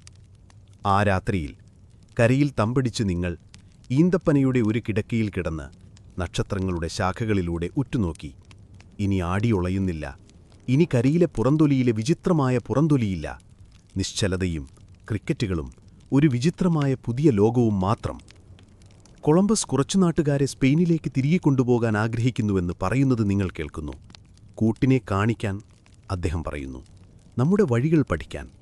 ഇവിടെ ഒരു ചോദ്യവും ഉൾപ്പെടുന്നില്ല. പിറ്റേന്ന് രാവിലെ ചക്രവാളത്തിൽ കൂടുതൽ ദ്വീപുകളുണ്ട്. നിങ്ങൾ ഒന്നിലേക്ക് കപ്പലുയരുന്നു, പിന്നെ മറ്റൊന്നിലേക്ക്. സമ്മാനങ്ങൾ ശേഖരിക്കുന്ന ഒരാളെപ്പോലെ കൊളംബസ് ഓരോന്നിനും പേരിടുന്നു. ഇതിപ്പോഴും ഏഷ്യയാണെന്ന് അദ്ദേഹം തറപ്പിച്ചു പറയുന്നു. ഒരുപക്ഷെ ഒരു വിദൂര ഭാഗം, ഒരുപക്ഷെ ജപ്പാനിനടുത്ത്, ഒരുപക്ഷെ ഇന്ത്യയുടെ തീരം. ഇനി എത്ര നേരം വേണമെങ്കിലും ഇന്ത്യ എന്ന് വിളിക്കാമെന്ന് നിങ്ങളിപ്പോൾ ചിന്തിക്കാൻ തുടങ്ങിയിരിക്കുന്നു. ചരിത്രകാരന്മാർ പിന്നീടിതെല്ലാം കേട്ട് തലയാട്ടും. പക്ഷെ ഇപ്പോൾ എല്ലാവരും തലയാട്ടുന്നു. അത് സത്യമാകണമെന്ന് അവരാഗ്രഹിക്കുന്നു. നാട്ടുകാർ ദയവുള്ളവരായി കാണപ്പെടുന്നു. ജിജ്ഞാസുക്കളാണ്. അവർ പരസ്യമായി വ്യാപാരം ചെയ്യുന്നു. നിങ്ങൾ മുത്തുകളും കണ്ണാടികളും നൽകുന്നു. അവർ പഞ്ഞിയും തൂവലുകളും നൽകുന്നു. കൊളംബസ് നിരാശനാണ്. സ്വർണം എവിടെ? അയാൾ സ്വയം മന്ത്രിക്കുന്നു. ഇനിയും ഉണ്ടായിരിക്കണം. നിങ്ങൾക്കത് ഇതുവരെ അറിയില്ല. പക്ഷേ ഈ ആദ്യ സമ്പർക്കം വളരെ ഉച്ചത്തിലും കുഴപ്പം നിറഞ്ഞതുമായ ഒരു കഥയുടെ മൃദുലമായ തുടക്കം മാത്രമാണ്. വ്യാപാരം, മതം, യുദ്ധം, കോളനിവൽക്കരണം എന്നിങ്ങനെ തിരമാലകളായി വികസിക്കുന്ന ഒന്ന്. പക്ഷേ ഇപ്പോൾ അതൊന്നും സംഭവിച്ചിട്ടില്ല. ഇപ്പോൾ പേരില്ലാത്ത ഒരു തീരത്ത് നഗ്നപാതനായി നിങ്ങൾ മാത്രമാണ്. നിങ്ങൾ യഥാർത്ഥത്തിൽ എന്താണ് കണ്ടെത്തിയതെന്ന് ആശ്ചര്യപ്പെടുന്നു. കടൽ നിങ്ങളുടെ പിന്നിലാണ്. മുന്നിലുള്ള കാടാണ്. അതിനിടയിൽ എവിടെയോ ചരിത്രത്തിന്റെ ഒരു വിചിത്രമായ പുതിയ അധ്യായം ആരംഭിച്ചു. കരയിലിറങ്ങിയിട്ട് ദിവസങ്ങളേറെയായി. നിങ്ങളുടെ കാലുകൾ ഇപ്പോഴും ഉറച്ച നിലവുമായി പൊരുത്തപ്പെടുകൊണ്ടിരിക്കുകയാണ്. മദ്യപിച്ചൊരു കൊടിമരം പോലെ നിങ്ങളിനി ആടുന്നില്ല. പക്ഷേ നിങ്ങളുടെ ഉള്ളിലെ ഒരു ഭാഗം ആടിയുലയുന്നു. കടലിന്റെ താരാട്ടിന്റെ വിചിത്രമായ സുഖം. ഇപ്പോൾ നിലം നിശ്ചലമാണ്. പക്ഷേ ലോകം തന്നെ മൊത്തത്തിൽ നീങ്ങുന്നതായി തോന്നുന്നു. നിങ്ങൾ ഇന്ന് ഉൾനാടിന്റെ ഉള്ളിലാണ്. ഈന്തപ്പനകളുടെയും ബ്രെഡ് ഫ്രൂട്ട് മരങ്ങളുടെയും ഇടയിലൂടെ നഗ്നമായ കാലുകൾ ധരിച്ച ഇടുങ്ങിയ പാത പിന്തുടരുന്നു. ഓടക്കുഴൽ വായിക്കുന്നവരെപ്പോലെ തിടുക്കത്തിൽ ശബ്ദിക്കുന്ന പക്ഷികളോടും നിങ്ങളുടെ തള്ളവിരലിന്റെ വലിപ്പമുള്ള പ്രാണികളോടും കൂടിയ കാട്. വായു കട്ടിയുള്ളതും മധുരദ്രവമുള്ളതും മിക്കമാറും ഭക്ഷ്യയോഗ്യവുമാണ്. നിങ്ങളുടെ ഷർട്ട് ഒരു ദരിദ്രപ്രേതത്തെപ്പോലെ നിങ്ങളെ പറ്റിപ്പിടിച്ചിരിക്കുന്നു. നിങ്ങൾ ഒറ്റയ്ക്കല്ല. കൊളംബസ് നിരവധി സ്കൗട്ടിംഗ് പാർട്ടികളെ ഉൾനാടുകളിലേക്ക് അയച്ചിട്ടുണ്ട്. ചിലർ ജിജ്ഞാസയ്ക്കായി, ചിലർ തിളക്കമുള്ള എന്തിനോവി. നിങ്ങളൊരു സമ്മിശ്ര സംഘത്തോടൊപ്പമുണ്ട്. കുറച്ചു നാവികർ, ഒരു പുരോഹിതൻ, പലതും ചൂണ്ടിക്കാണിക്കുന്ന ഒരു വിവർത്തകൻ, അധികം സംസാരിക്കാത്ത 2 പ്രാദേശിക ഗൈഡുകൾ. നിങ്ങളെല്ലാവരും എത്രമാത്രം ശബ്ദമുണ്ടാക്കുന്നുവെന്നത് അവരെ രസിപ്പിക്കുന്നതായി തോന്നുന്നു. സംഘം ഒരു കാട് വെട്ടിത്തെളിച്ച സ്ഥലത്ത് നിർത്തുന്നു. ഇതൊരു ഗ്രാമമാണ്. മേൽക്കൂരകൾ മേഞ്ഞ ലളിതമായ കുടിലുകൾ, വിശാലമായ പൊതുവിടങ്ങൾ, ശ്രദ്ധാപൂർവം ക്രമീകരിച്ച പൂന്തോട്ടങ്ങൾ. സ്പാനിഷ് തെരുവുകളിൽ നിങ്ങൾ കാണാത്ത ഒരു ശാന്തത ഇവിടെയുണ്ട്. കോഴികൾ പൊടിയിൽ കൊത്തിപ്പറിക്കുന്നു. ഒരു കുട്ടി നിങ്ങൾക്കൊരു പഴം വാഗ്ദാനം ചെയ്യുന്നു. നിങ്ങളത് സ്വീകരിക്കുകയും പുഞ്ചിരിക്കുകയും ചെയ്യുന്നു. അത് കഴിക്കണോ അതോ തൊപ്പിയായി ധരിക്കണമോ എന്നുറപ്പില്ല. കൊളംബസ് നിങ്ങളോടൊപ്പമില്ല. അദ്ദേഹം കരയിലാണ്. ഭാവിയിലെ ലാൻഡിങ്ങുകൾ ആസൂത്രണം ചെയ്യുന്നു. അയാളിവിടെ എന്താണ് കാണുന്നതെന്ന് നിങ്ങൾക്കറിയാം. അസാധ്യത, മതത്തിന്, വിഭവങ്ങൾക്ക്, കീഴടക്കലിനായി. നിങ്ങൾ ആളുകളെ കാണുന്നു. കുടുംബങ്ങൾ, ആചാരങ്ങൾ, ചിരിയാൽ ചുറ്റപ്പെട്ട തീക്കുണ്ടങ്ങൾ, പൊള്ളയായ മരക്കഷ്ണങ്ങൾ കൊണ്ട് നിർമ്മിച്ച പാട്ടുകൾ. മറ്റുള്ളവർ ഭക്ഷണത്തിൻ്റെയും തുണിയുടെയും കൊട്ടകൾ പരിശോധിക്കുമ്പോൾ നിങ്ങളൊരു മരക്കഷ്ണത്തിൽ ഇരിക്കുന്നു. പുരോഹിതൻ സൗമ്യരായ ആത്മാക്കൾ, ദൈവപുത്രികൾ എന്നിങ്ങനെ പെറുപെറുക്കുന്നു. ആരെങ്കിലും ആവശ്യപ്പെടുന്നതിന് മുൻപ് അദ്ദേഹം സ്നാനത്തിന് പദ്ധതിയിടുകയാണെന്ന് നിങ്ങൾ സംശയിക്കുന്നു. ആ ദിവസം പിന്നീട് ഒരു ഗ്രാമീണൻ ധരിക്കുന്ന ഒരു മാലയിലേക്ക് വിരൽ ചൂണ്ടുന്നു. ചെറിയ സ്വർണ്ണക്കട്ടികൾ. കൊളംബസ് അവിടെ ഉണ്ടായിരുന്നുവെങ്കിൽ അവൻ്റെ ചെവികൾ ഉന്മേഷഭരിതമായിരുന്നു. പകരം ആ റിപ്പോർട്ട് അടിയന്തര ബോധത്തോടെ ക്യാമ്പിലേക്ക് മടങ്ങുന്നു. അവർക്ക് സ്വർണമുണ്ട്. ആ രാത്രിയിൽ ആരോ മന്ത്രിക്കുന്നു. മലകൾക്ക് സമീപം എവിടെയോ. അതെല്ലാ തീരുമാനങ്ങളും മാറ്റുന്നു. പദ്ധതികൾ മാറുന്നു. ഇനി നിങ്ങൾ വെറും സന്ദർശകരല്ല. ഇപ്പോൾ നിങ്ങൾ പര്യവേക്ഷകരാണ്. അടുത്ത കുറച്ച് ദിവസങ്ങൾ ദ്വീപുകളിൽ ചുറ്റിക്കറങ്ങാൻ ചിലവഴിക്കുന്നു. വീണ്ടും ഊർജ്ജസ്വലനായ കൊളംബസ് നിങ്ങളെല്ലാവരെയും കപ്പലിൽ കയറാൻ ആജ്ഞാപിക്കുന്നു. കപ്പലുകൾ തെളിഞ്ഞ വെള്ളത്തിലൂടെ മറ്റൊരു ദ്വീപിലേക്കും പിന്നീട് മറ്റൊരു ദ്വീപിലേക്കും നീങ്ങുന്നു. എല്ലാ കരയും ഒരുപോലെയാണ്. പതാക, കുരിശ്, പേര്. സാന്റാ മരിയയുടെ സംഘം തമാശ പറയുന്നു. കൗതുകവും ജാഗ്രതയോടുമുള്ള മര്യാദയും കലർത്തി നാട്ടുകാർ നിങ്ങളെ സ്വാഗതം ചെയ്യുന്നത് തുടരുന്നു. അവർ ഭക്ഷണം, പഞ്ഞി, ചെറിയ സ്വർണ്ണക്കട്ടികൾ, വർണ്ണാഭമായ പക്ഷികൾ, ഒരിടത്തു നിന്നൊരു കിടക്കുന്ന യൂഞ്ഞാൽ എന്നിവ വാഗ്ദാനം ചെയ്യുന്നു. അതുടൻ തന്നെ സാന്റാ മറിയയിലെ ഏറ്റവും വിധപ്പെട്ട ഇനമായി മാറുന്നു. റോഡ്രിഗോ ഇപ്പോൾ ഒരു രാജാവിനെ പോലെ അതിലുറങ്ങുന്നു. ഇടയ്ക്കിടയ്ക്ക് കണ്ണുകൾ തുറക്കാതെ എലികളെ ഓടിക്കുന്നു. ഒരു രാത്രിയിൽ ചന്ദ്രക്കലയ്ക്ക് മുകളിൽ കൊളംബസ് ധൈര്യമായ ഒരു പുതിയ പദ്ധതി പ്രഖ്യാപിക്കുന്നു. അദ്ദേഹം സ്വർണത്തിന്റെ ഉറവിടം കണ്ടെത്തും എന്ന്. അത് തെക്കോട്ടാണെന്ന് അദ്ദേഹം വിശ്വസിക്കുന്നു. അദ്ദേഹം മണലിൽ ഭൂപടങ്ങൾ വരയ്ക്കുന്നു. മാർക്കോ പോളോയെക്കുറിച്ച് സ്വയം മന്ത്രിക്കുന്നു. ഗ്രേറ്റ് ഖാനിന്റെ കൊട്ടാരം ഏതാനും ദ്വീപുകൾ അകലെയായിരിക്കുമെന്ന് സത്യം ചെയ്യുന്നു. കൊളംബസ് പുതിയ ലോകങ്ങൾ അന്വേഷിക്കുന്നുണ്ടായിരുന്നില്ലെന്ന് പിന്നീട് ചരിത്രകാരന്മാർ സൂചിപ്പിക്കുന്നു. ഏഷ്യയുടെ പ്രാന്തപ്രദേശങ്ങളിൽ ഒരുപക്ഷേ ജപ്പാനിലോ ഇന്ത്യയിലോ താൻ ചുറ്റിത്തിരിയുകയാണെന്ന് അദ്ദേഹം കരുതി. ദയയോടെ പറഞ്ഞാൽ അദ്ദേഹത്തിൻ്റെ ഭൂമിശാസ്ത്രത്തിന് വിടവുകളുണ്ടായിരുന്നു. പക്ഷേ അദ്ദേഹം സ്ഥിരത പുലർത്തുന്നു, ക്ഷീണമില്ലാതെ. അദ്ദേഹം തിരഞ്ഞുകൊണ്ടിരുന്നത് സ്വർണമാണെങ്കിൽ അദ്ദേഹം ലോകത്തിലെ ഏറ്റവും വലിയ ധനികനായിരിക്കും. ഒരു ഉച്ചതിരിഞ്ഞ് നാട്ടുകാർ ക്യൂബ എന്ന് വിളിക്കുന്ന ഒരു ദ്വീപിൽ നിങ്ങൾ എത്തിച്ചേരുന്നു. അത് വളരെ വലുതാണ്. ദൂരെ പർവ്വതനിരകളാൽ സമ്പന്നവും വ്യാപിച്ചു കിടക്കുന്നതുമാണ്. നിങ്ങൾ നദികൾ, കാടുകൾ, ഇടതൂർന്ന കണ്ടൽക്കാടുകൾ എന്നിവ പര്യവേക്ഷിക്കുന്നു. കൊളംബസിന്റെ ഇന്ത്യയെക്കുറിച്ചുള്ള നിരന്തരം സംസാരത്തെ അടിസ്ഥാനമാക്കി കടുവകളെയോ ആനകളെയോ കാണുമെന്ന് നിങ്ങൾ പകുതി പ്രതീക്ഷിക്കുന്നു. പകരം നിങ്ങൾ കുടിലുകൾ, പുകപ്പാതകൾ, കുഴികളിൽ തുഴയുന്ന മത്സ്യത്തൊഴിലാളികൾ എന്നിവ കാണുന്നു. ഇവിടെ പ്രാദേശിക ഭാഷ വ്യത്യസ്തമായി ഒഴുകുന്നു. ആളുകൾ കൂടുതൽ നിശബ്ദരും കൂടുതൽ ജാഗ്രതയുള്ളവരുമാണ്. തിളങ്ങുന്ന വാളുകളും ആശയക്കുഴപ്പമുണ്ടാക്കുന്ന കൈകൊണ്ടുള്ള ആംഗ്യങ്ങളുമുള്ള ഈ വിചിത്രവും വിളറിയതുമായ സന്ദർശകരെക്കുറിച്ച് അവർ മന്ത്രിച്ചിട്ടുണ്ടോ എന്ന് നിങ്ങൾ ചിന്തിക്കുന്നു. എന്നിട്ടും കൊളംബസ് മര്യാദയുള്ളവനും ദയയുള്ളവനുമായി തുടരുന്നു. ദേശത്തെയും ജനങ്ങളെയും അവസരങ്ങളെയും പ്രശംസിച്ചുകൊണ്ട് അദ്ദേഹം ദിവസവും സ്പെയിനിലേക്ക് കത്തുകൾ നിർദ്ദേശിക്കുന്നു. അദ്ദേഹം തദ്ദേശീയരെ ഉദാരമതികളും വിധേയത്വമുള്ളവരുമായി വിശേഷിപ്പിക്കുന്നു. മതപരിവർത്തനത്തെക്കുറിച്ചും കൃഷിക്ക് തയ്യാറായ ഭൂമിയെക്കുറിച്ചും അദ്ദേഹം സംസാരിക്കുന്നു. നിങ്ങൾ ഈ സമയം ഒരു ബാത്താണ് ആഗ്രഹിക്കുന്നത്. ഒരു സ്റ്റോപ്പിൽ നിങ്ങളെ ഒരു കനൂവിൽ നദിയുടെ കരയിലേക്ക് അയക്കുന്നു. ഗൈഡ് ഉറങ്ങുമ്പോൾ നിങ്ങളെ പാഡിൽ ചെയ്യാൻ അനുവദിക്കുന്നു. ഒടുവിൽ നിങ്ങളൊരു ഗ്രാമത്തിലെത്തുന്നു. അവിടെയുള്ള ആളുകൾ നിങ്ങളെ സംഗീതവും പഴം പുളിപ്പിച്ചുണ്ടാക്കിയ ഒരു വിചിത്രമായ പാനീയവുമായി സ്വാഗതം ചെയ്യുന്നു. നിങ്ങളോട് അധികം കുടിക്കരുതെന്ന് മുന്നറിയിപ്പ് നൽകുന്നു. നിങ്ങൾ മുന്നറിയിപ്പ് അവഗണിക്കുന്നു. പിന്നെ എപ്പോഴോ മണികൾ ധരിച്ച ഒരു ആടിൻ്റെ അടുത്ത് ഒരു ഊഞ്ഞാലിൽ നിങ്ങൾ ഉണരുന്നു. വിചിത്രമായി ഇതാണ് നിങ്ങളുടെ ഏറ്റവും മികച്ച ദിവസം. ക്യാമ്പിൽ തിരിച്ചെത്തിയ കൊളംബസ് മാറുകയാണ്. അദ്ദേഹം ഇപ്പോൾ വെറുമൊരു പ്രതീക്ഷയുള്ള നാവിഗേറ്റർ മാത്രമല്ല, അദ്ദേഹം ഒരു ഗവർണറെ പോലെ പെരുമാറാൻ തുടങ്ങിയിരിക്കുന്നു. കപ്പം വ്യവസ്ഥകൾ, നികുതി, മതപരിവർത്തനം എന്നിവയെക്കുറിച്ച് അദ്ദേഹം സംസാരിക്കുന്നു. തദ്ദേശീയരെ ശരിയായ ജോലി പഠിപ്പിക്കണമെന്ന് അദ്ദേഹം പറയുന്നത് നിങ്ങൾ കേൾക്കുന്നു. നിങ്ങൾ നെറ്റിച്ചുളിയുന്നു. ചില നാവികർ വീണ്ടും പിറുപിറുക്കാൻ തുടങ്ങുന്നു. ഞങ്ങൾ കർഷകരാകാൻ വേണ്ടിയല്ല, ലോകം മുഴുവൻ കറങ്ങാനാണ് കപ്പൽ കയറിയത്. കൊളംബസ് മണലിൽ പദ്ധതികൾ വരയ്ക്കുന്നത് കണ്ട് മാർട്ടിൻ പിറുപിറുക്കുന്നു. അല്ലെങ്കിൽ കോളനിവാസികൾ. സ്വരത്തിലെ മാറ്റം നിങ്ങൾ ശ്രദ്ധിക്കാൻ തുടങ്ങുന്നു. പര്യവേക്ഷകരുടെ അത്ഭുതം കുടിയേറ്റക്കാരുടെ ഉറപ്പായി മാറുകയാണ്. നിങ്ങളൊരിക്കൽ വിചിത്രമായ സൗന്ദര്യം കണ്ടെടുത്ത് ചിലരിപ്പോൾ പ്രദേശം കാണുന്നു. വിഭവങ്ങൾ, അധ്വാനം. നിങ്ങളത് തകർക്കാൻ ശ്രമിക്കുന്നു. നിങ്ങൾ ഇപ്പോഴും ഒരു നാവികനാണെന്ന് നിങ്ങൾ സ്വയം ഓർമ്മിപ്പിക്കുന്നു.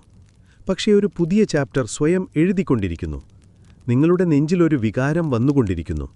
നിങ്ങളതിൻ്റെ അറ്റത്ത് നിൽക്കുന്നു. നിങ്ങളുടെ കൈകളിൽ സ്വർണ്ണപ്പൊടി, നിങ്ങളുടെ ശ്വാസത്തിൽ കാട്. നിങ്ങൾ സൈനപ്പ് ചെയ്ത അഡ്വഞ്ചർ കുറച്ചു കുറഞ്ഞ് ഡിസ്കവറി പോലെ തോന്നാൻ തുടങ്ങുന്നു.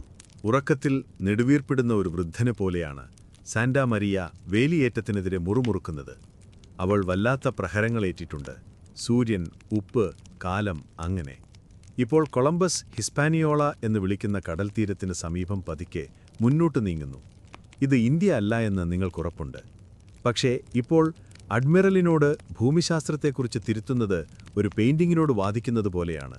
സുന്ദരമായ, ആത്മവിശ്വാസമുള്ള, പക്ഷെ നിങ്ങളുടെ അഭിപ്രായത്തിൽ പൂർണ്ണമായും താൽപ്പര്യമില്ലാത്ത. ഹിസ്പാനിയോള വളരെ വലുതാണ്. പച്ചയും സ്വർണവും അനന്തവുമാണ്. തിരമാലകൾ പോലെ ഉയരുന്ന കുന്നുകളും ഉയർന്ന മലനിരകളും ആകാശത്തിനെതിരെ നിൽക്കുന്നു. നദികൾ കാടുകളിലൂടെ പിന്നിക്കിടക്കുന്നു. ഗ്രാമങ്ങൾ തീരത്ത് ചിതറിക്കിടക്കുന്നു. ഓരോന്നും അല്പം വ്യത്യസ്തമാണെങ്കിലും എല്ലാം സ്വാഗതവും ജാഗ്രതയുള്ള കണ്ണുകളും ഒരുപോലെ നൽകുന്നു. കൊളംബസ് തീർച്ചയായും വലിയ എന്തോ കണ്ടെത്തിയെന്ന് കരുതുന്ന സ്ഥലമാണിത്. അദ്ദേഹം കേട്ടിട്ടുണ്ട് ചില റൂമേഴ്സിലൂടെയും ആംഗ്യങ്ങളിലൂടെയും ഊഹങ്ങളിലൂടെയും ഉദാരമായ വ്യാഖ്യാനങ്ങളിലൂടെയും എവിടെയോ ഉള്ളിലേക്ക് ഒരു രാജ്യമുണ്ടെന്ന്. അദ്ദേഹം കേട്ടിട്ടുണ്ട് ഏതെങ്കിലും രാജ്യം മാത്രമല്ല, ഖനികളുള്ളതും സ്വർണ്ണാഭരണങ്ങളുള്ളതും സൂര്യനിൽ തിളങ്ങുന്ന ക്ഷേത്രങ്ങളുമുള്ളതുമായ ഒന്ന്. നിങ്ങളതിനെ കേട്ടുകേൾവി എന്ന് വിളിക്കുന്നു. അദ്ദേഹം അതിനെ വിധി എന്ന് വിളിക്കുന്നു. അങ്ങനെ നിങ്ങൾ ഉള്ളിലേക്ക് പോകുന്നു. യാത്ര ബുദ്ധിമുട്ടാണ്. വഴികൾ കാട് പിടിച്ചിരിക്കുന്നു. നിങ്ങളുടെ ബൂട്ട്സ് ചെളിയിലും കളിമണ്ണിലും താഴ്ന്നു പോകുന്നു. കൊതുകുകൾ നിങ്ങളുടെ ചെവിയിൽ മൂളുന്നു. എന്നിരുന്നാലും ഈ നാട് ഇത് അതിഫലഭൂയിഷ്ടമാണ്. നിങ്ങൾ പഴങ്ങൾ നിറഞ്ഞ മരങ്ങളും മത്സ്യങ്ങൾ നിറഞ്ഞ നദികളും കടന്നുപോകുന്നു. നിങ്ങൾ കരിമ്പ് പറിച്ചെടുത്ത് ചവച്ചുകൊണ്ട് നടക്കുന്നു. നടക്കുമ്പോൾ നിങ്ങൾ ഒട്ടും ക്ഷീണിതനല്ല. ചൊറിച്ചിലും ചെറുതായി ഭയവും തോന്നുന്നില്ലെന്ന് നടിക്കുന്നു. ഉൾനാടൻ ഗ്രാമങ്ങളിലേക്ക് നിങ്ങൾ കണ്ടുമുട്ടുന്നത് വലുതും കൂടുതൽ സംഘടിതവുമാണ്. കുടിലുകളെ വൃത്തിയായ പാതകൾ ബന്ധിപ്പിക്കുന്നു. കൃഷി ചെയ്ത വയലുകൾ നിങ്ങൾ കാണുന്നു. കസവ, മധുരകിഴങ്ങ്, പയറുവർഗ്ഗങ്ങൾ. ആളുകൾ കോട്ടൺ വസ്ത്രങ്ങൾ ധരിക്കുന്നു. ചിലർ മൂക്കിലോ കൈവട്ടത്തിലോ സ്വർണ്ണ ആഭരണങ്ങൾ ധരിക്കുന്നു. കുറഞ്ഞത് കൊളംബസിന്റെ കണ്ണുകൾ ഒരു നാണയപ്പായ പോലെ തിളങ്ങാനത് മതി. അത്തരമൊരു ഗ്രാമത്തിൽ പ്രാദേശിക കാസിക്, ഒരു നേതാവ്, നിങ്ങളെ സ്വാഗതം ചെയ്യുന്നു. അദ്ദേഹം നിങ്ങളുടെ ഭാഷ സംസാരിക്കുന്നില്ല. പക്ഷേ അദ്ദേഹത്തിൻ്റെ പെരുമാറ്റം വ്യക്തമാണ്. ജാഗ്രതയുള്ള ആതിഥ്യം. കൊളംബസ് സമ്മാനങ്ങൾ നൽകുന്നു. തുണി, ട്രിങ്കറ്റുകൾ, കുട്ടികളെ ചിരിച്ചു നിലവിളിക്കാൻ പ്രേരിപ്പിക്കുന്ന ഒരു മിനുക്കിയ മിറർ. നിങ്ങളോടിരിക്കാൻ ആവശ്യപ്പെടുന്നു. ഭക്ഷണം പങ്കുവയ്ക്കുന്നു. വറുത്ത മത്സ്യം, ചേന. റോഡ്രിഗോയെ തുറന്നു കരയാൻ പ്രേരിപ്പിക്കുന്ന ഒരു തരം എരിവുള്ള സോസ്. അന്തരീക്ഷം ശാന്തമാണ്, കൗതുകകരമാണ്. എന്നാൽ അഡ്മിറൽ ഒരു രാജകീയ രേഖ പുറത്തെടുത്ത് സ്പാനിഷിൽ ഉറക്കെ വായിച്ച് കാസ്റ്റൈലിൻ്റെയും അരഗോണിൻ്റെയും പേരിൽ അവകാശപ്പെട്ട ഭൂമി പ്രഖ്യാപിക്കുമ്പോൾ എന്തോ മാറുന്നു. ഗ്രാമവാസികൾ മാന്യമായി പുഞ്ചിരിക്കുന്നു. അദ്ദേഹം ഇപ്പോൾ എന്താണ് പറഞ്ഞതെന്ന് അവർക്കറിയില്ല. നിങ്ങൾ ഡിയേഗോയെ നോക്കുന്നു. അദ്ദേഹം പതുക്കെ തലയടന്നു. തീരത്ത് കാര്യങ്ങൾ കൂടുതൽ സങ്കീർണമാകുന്നു. സാധനങ്ങൾ കുറയുന്നു. ഉപകരണങ്ങൾ നഷ്ടപ്പെട്ടു. ചില നാവികർ അടുത്തുള്ള കുടിലുകളിൽ പ്രാദേശിക സ്ത്രീകളുമായി താമസിക്കാൻ ഒളിച്ചോടുന്നു. ഞങ്ങൾ ആവശ്യത്തിന് കണ്ടു എന്നവർ പറയുന്നു. തെളിവുകൾ കൊണ്ടുപോകാം, അത്രയേ വേണ്ടൂ. പക്ഷേ കൊളംബസ് പോകാൻ തയ്യാറല്ല. അയാൾക്കൊരു ഒത്തുതീർപ്പ് വേണം. അങ്ങനെ അയാൾ ഒന്ന് നിർമ്മിക്കുന്നു. തകർന്ന സാന്റാ മറിയയുടെ മരം ഉപയോഗിച്ച്, അതെ, ക്രിസ്മസ് ഈവിൽ നടക്കാൻ വയ്യാത്ത ഒരു വിശ്വസ്ത നായയെപ്പോലെ അവസാനം കരയിൽ ഇടിച്ചു കയറി കൊളംബസ് ഒരു ഫോർട്ട് നിർമ്മിക്കാൻ ഉത്തരവിടുന്നു. അവർ അതിനെ ലാ നവിദാദ് എന്ന് വിളിക്കുന്നു. അമേരിക്കയിലെ ആദ്യത്തെ യൂറോപ്യൻ ഔട്ട്പോസ്റ്റ്. അത് എളിമയുള്ളതാണ്. കുറച്ചു കുടിലുകൾ, ഒരു ചുറ്റളവ് മുതൽ വളരെ അഭിലാഷകരമായ ചില സ്വപ്നങ്ങൾ. കൊളംബസ് ഏകദേശം 39 പുരുഷന്മാരെ പിന്നിൽ വിടുന്നു. വോളണ്ടിയേഴ്സ് എന്ന് അദ്ദേഹം പറയുന്നു. അതിജീവികൾ എന്ന് നിങ്ങൾ കരുതുന്നു. ശേഷം ഒരു വിചിത്രമായ ചടങ്ങ് അവിടെ നടക്കുന്നു. ശേഷം റോളുകൾ വിതരണം ചെയ്യുന്നു. പിന്നെ ഒരു ചെറിയ പ്രാർത്ഥനയും. പിന്നീട് കൊളംബസ് നമ്മോട് അവരോട് നല്ല രീതിയിൽ പെരുമാറാനും നാട്ടുകാരുമായി സൗഹൃദം സ്ഥാപിക്കാനും സ്വർണം കണ്ടെത്താനും പറയുന്നു. അദ്ദേഹം കൂടുതൽ കപ്പലുകൾ, കൂടുതൽ സാധനങ്ങൾ, കൂടുതൽ മഹത്വം എന്നിവയുമായി മടങ്ങിവരുമെന്ന് അദ്ദേഹം പറയുന്നു. അദ്ദേഹം ഭൂമി എങ്ങനെ പങ്കിടണം, എങ്ങനെ സമ്മതം ചോദിക്കണം, അല്ലെങ്കിൽ സംഘർഷം എങ്ങനെ ഒഴിവാക്കാം എന്നതിനെക്കുറിച്ചുള്ള യഥാർത്ഥ നിർദ്ദേശങ്ങൾ നൽകുന്നില്ല എന്ന് നിങ്ങൾ ശ്രദ്ധിക്കാതിരിക്കാൻ കഴിയില്ല. ഉപേക്ഷിക്കപ്പെട്ട പുരുഷന്മാരിൽ ഭൂരിഭാഗവും ശബ്ദം വയ്ക്കുന്നവരാണ്. പുളിച്ച പഴങ്ങൾ കുടിച്ച് കൂടുതൽ സമയം ചിലവഴിച്ചവരും കേൾക്കാൻ വേണ്ടത്ര സമയമില്ലാത്തവരും ഒക്കെ അതിലുണ്ട്. നിങ്ങളൊന്നും പറയുന്നില്ല. നിങ്ങൾ തലയാട്ടി നിനയിൽ കയറുന്നു. നിങ്ങൾ മടക്കയാത്ര ആരംഭിക്കുന്നു. കൊളംബസ് തിളക്കമുള്ളവൻ, വിജയശ്രീലാളിതൻ. കൂട്ടിൽ തത്തകളും ഭരണികളിൽ സുഗന്ധദ്രവ്യങ്ങളും സ്വർണ്ണക്കെട്ടങ്ങളും 6 തദ്ദേശീയ മനുഷ്യരും നയതന്ത്രത്തിനായി കപ്പലിൽ കയറ്റിയതായി അദ്ദേഹം പറയുന്നു. അവർ ഭയപ്പെട്ടിരിക്കുന്നതായി തോന്നുന്നു. അവരിൽ ഒരാൾ തിരമാലകളെ നോക്കുന്നത് നിർത്തുന്നില്ല. സാന്റാ മരിയയേക്കാൾ ചെറുതും വേഗതയുള്ളതും ക്ഷമിക്കാൻ കഴിവില്ലാത്തതുമാണ് നിന. ഓരോ തിരമാലയും ഒരടി പോലെയാണ് നിങ്ങൾക്ക് തോന്നുന്നത്. പക്ഷേ മാനസികാവസ്ഥ വളരെ ലളിതമാണ്. എല്ലാവരും വീട്ടിൽ പോകാൻ തയ്യാറാണ്, കൊളംബസ് ഒഴുകി. അദ്ദേഹം ഇതിനകം പുതിയ കത്തുകളും പുതിയ പ്രഖ്യാപനങ്ങളും പുതിയ സ്വപ്നങ്ങളും എഴുതിക്കൊണ്ടിരിക്കുകയാണ്. പകുതി പിന്നിട്ടപ്പോൾ ഒരു കൊടുങ്കാറ്റ് ആഞ്ഞടിക്കുന്നു. ഒരു വലിയ കൊടുങ്കാറ്റ്. മൂടിയായ ഒരു ദൈവത്തിന്റെ കൈകളിലെ ഒരു ചില്ലുപോലെ നിനയേറിയപ്പെടുന്നു. തിരമാലകൾ തകരുന്നു, കപ്പലുകൾ കീറുന്നു. സംഘം കാറ്റിനേക്കാൾ ഉച്ചത്തിൽ പ്രാർത്ഥനകൾ നടത്തുന്നു. കൊളംബസ് ഒരു നോട്ട് എഴുതുന്നു. അത് മെഴുകിലടച്ചു പൂട്ടുന്നു. അതൊരു പീപ്പയിൽ വയ്ക്കുന്നു. അത് കടലിലേക്ക് എറിയുന്നു. അവൻ അതിൽ വിജയിച്ചില്ലെങ്കിൽ താൻ എത്ര മഹാനായിരുന്നു എന്ന് സ്പെയിൻ അറിയണമെന്ന് അവൻ ആഗ്രഹിക്കുന്നു. കൊടുങ്കാറ്റ് കടന്നുപോകുന്നു. നിങ്ങളതിൽ നിന്ന് അതിജീവിക്കുന്നു. പക്ഷെ നിങ്ങളുടെ സ്വപ്നങ്ങൾ ഇപ്പോൾ വ്യത്യസ്തമാണ്. നിങ്ങൾക്ക് മനസ്സിലാകാത്ത കാടുകൾ, സ്വർണം, കണ്ണുകൾ എന്നിവയാൽ നിറഞ്ഞതാണത്. ഭൂമി അവസാനം ചക്രവാളത്തിൽ പ്രത്യക്ഷപ്പെടുന്നു. സ്പെയിൻ. നിങ്ങൾ 2 തവണ അറ്റ്ലാന്റിക് കടന്നു. നിങ്ങളൊരു പുതിയ ലോകത്തെ സ്പർശിച്ചു. അത്ഭുതകരവും സങ്കീർണവുമായൊന്ന് നിങ്ങൾ കണ്ടു. കൊളംബസ് തന്റെ മഹത്തായ തിരിച്ചുവരവിനായി തയ്യാറെടുക്കുകയാണ്. നിങ്ങളോ? നിങ്ങൾ ഡോക്കിൽ കയറി കടലിലേക്ക് തിരിഞ്ഞു നോക്കുമ്പോൾ നിശബ്ദമായി ഭയപ്പെടുത്തുന്ന ഒരു കാര്യം മനസ്സിലാക്കുന്നു. നിങ്ങളിനി വെറുമൊരു നാവികനല്ല. നിങ്ങൾ വളരെ വലിയ ഒന്നിന്റെ ഭാഗമാണ്. എന്തോ ഒന്ന് തുടങ്ങുന്നതേയുള്ളൂ. കാഹളം മുഴക്കാൻ നിങ്ങൾ പ്രതീക്ഷിക്കുന്നു. പകരം നിങ്ങൾക്കൊരു കഴുതവണ്ടിയും വളരെ ആശയക്കുഴപ്പത്തിലായ ചില തുറമുഖ തൊഴിലാളികളെയും ലഭിക്കുന്നു. നിഞ്ഞ 1493 മാർച്ചിൽ പലോസിലേക്ക് മടങ്ങിയെത്തിയപ്പോൾ രാജകീയ സ്വീകരണമൊന്നും ഉണ്ടായിരുന്നില്ല. ഇതുവരെ നിങ്ങളുടെ കപ്പലിന്റെ പായകളേക്കാൾ വേഗത്തിൽ വാർത്ത പരന്നിട്ടില്ല. പക്ഷേ അതിപ്പോൾ മാറാൻ പോകുന്നു, വേഗത്തിൽ. ദിവസങ്ങൾക്കുള്ളിൽ കൊളംബസാണ് ഇവിടെയും കഥ. കാട്ടുതീ പോലെ പടരുന്ന കിംവദന്തി നിങ്ങൾ കാണുന്നു. കടൽ കടന്ന് സ്വർണ്ണദ്വീപുകൾ കണ്ടെത്തി ചെമ്പ് നിറത്തിലുള്ള തൊലിക്കുള്ള ആളുകളെ കണ്ടുമുട്ടിയ ഒരാൾ. സമ്പത്തിനെക്കുറിച്ചും ക്രിസ്ത്യൻ മതപരിവർത്തനങ്ങളെക്കുറിച്ചും തിരമാലകൾക്കപ്പുറത്ത് പൂക്കാൻ കാത്തിരിക്കുന്ന ഒരു സാമ്രാജ്യത്തെക്കുറിച്ചും സംസാരമുണ്ട്. അത് ശരിക്കും സ്വപ്നം പോലെയാണ്. ഒരു നിമിഷം നിങ്ങൾ കടൽ സ്പ്രേയിൽ നിന്ന് രക്ഷപ്പെടുകയും നിങ്ങളുടെ വസ്ത്രത്തിൽ മത്സ്യത്തിന്റെ അവശിഷ്ടങ്ങൾ തുടയ്ക്കുകയും ചെയ്യുന്നു. നിങ്ങൾ ബാർസലോണയിലെ രാജകൊട്ടാരത്തിന് പുറത്തു നിൽക്കുന്നു, ഒരു നായകന്റെ അടിക്കുറിപ്പിന്റെ പരിധിപ്രകാരം അവതരിപ്പിക്കപ്പെടാൻ തയ്യാറായിട്ടതും. തീർച്ചയായും കൊളംബസ് എല്ലാത്തിന്റെയും കേന്ദ്രമാണ്. താടി വെട്ടിച്ചുരുക്കി മുടിയിൽ എണ്ണ തേച്ച് കപ്പലിൽ പരിഹാസികമായി തോന്നുമായിരുന്ന ഒരു മേലങ്കി ധരിച്ചിരിക്കുന്നു. എന്നാൽ ഇപ്പോൾ നിലവിളക്കുകളുടെ കീഴിലും പ്രഭുക്കന്മാരുടെ ഇടയിലും ഒരു ഇതിഹാസത്തിലെ ഒരാളെ പോലെയാണ് അദ്ദേഹം തോന്നിപ്പിക്കുന്നത്. ഇസബെല്ല രാജ്ഞിയുടെയും ഫെർഡിനൻഡ് രാജാവിൻ്റെയും മുന്നിൽ അദ്ദേഹം വണങ്ങുന്നു. അത് കഴിഞ്ഞാണ് സംസാരിക്കാൻ തുടങ്ങുന്നത്. നിങ്ങൾ അവിടെ ഹാളിലുണ്ട്. ഒരു അണ്ടർസ്റ്റഡി പോലെ ചിറകുകൾക്കുള്ളിൽ മറഞ്ഞു നിൽക്കുന്നു.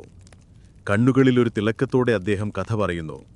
കഷ്ടപ്പാടുകൾ, വിശ്വാസം, അത്ഭുതകരമായ കരയിലേക്കുള്ള പതനം.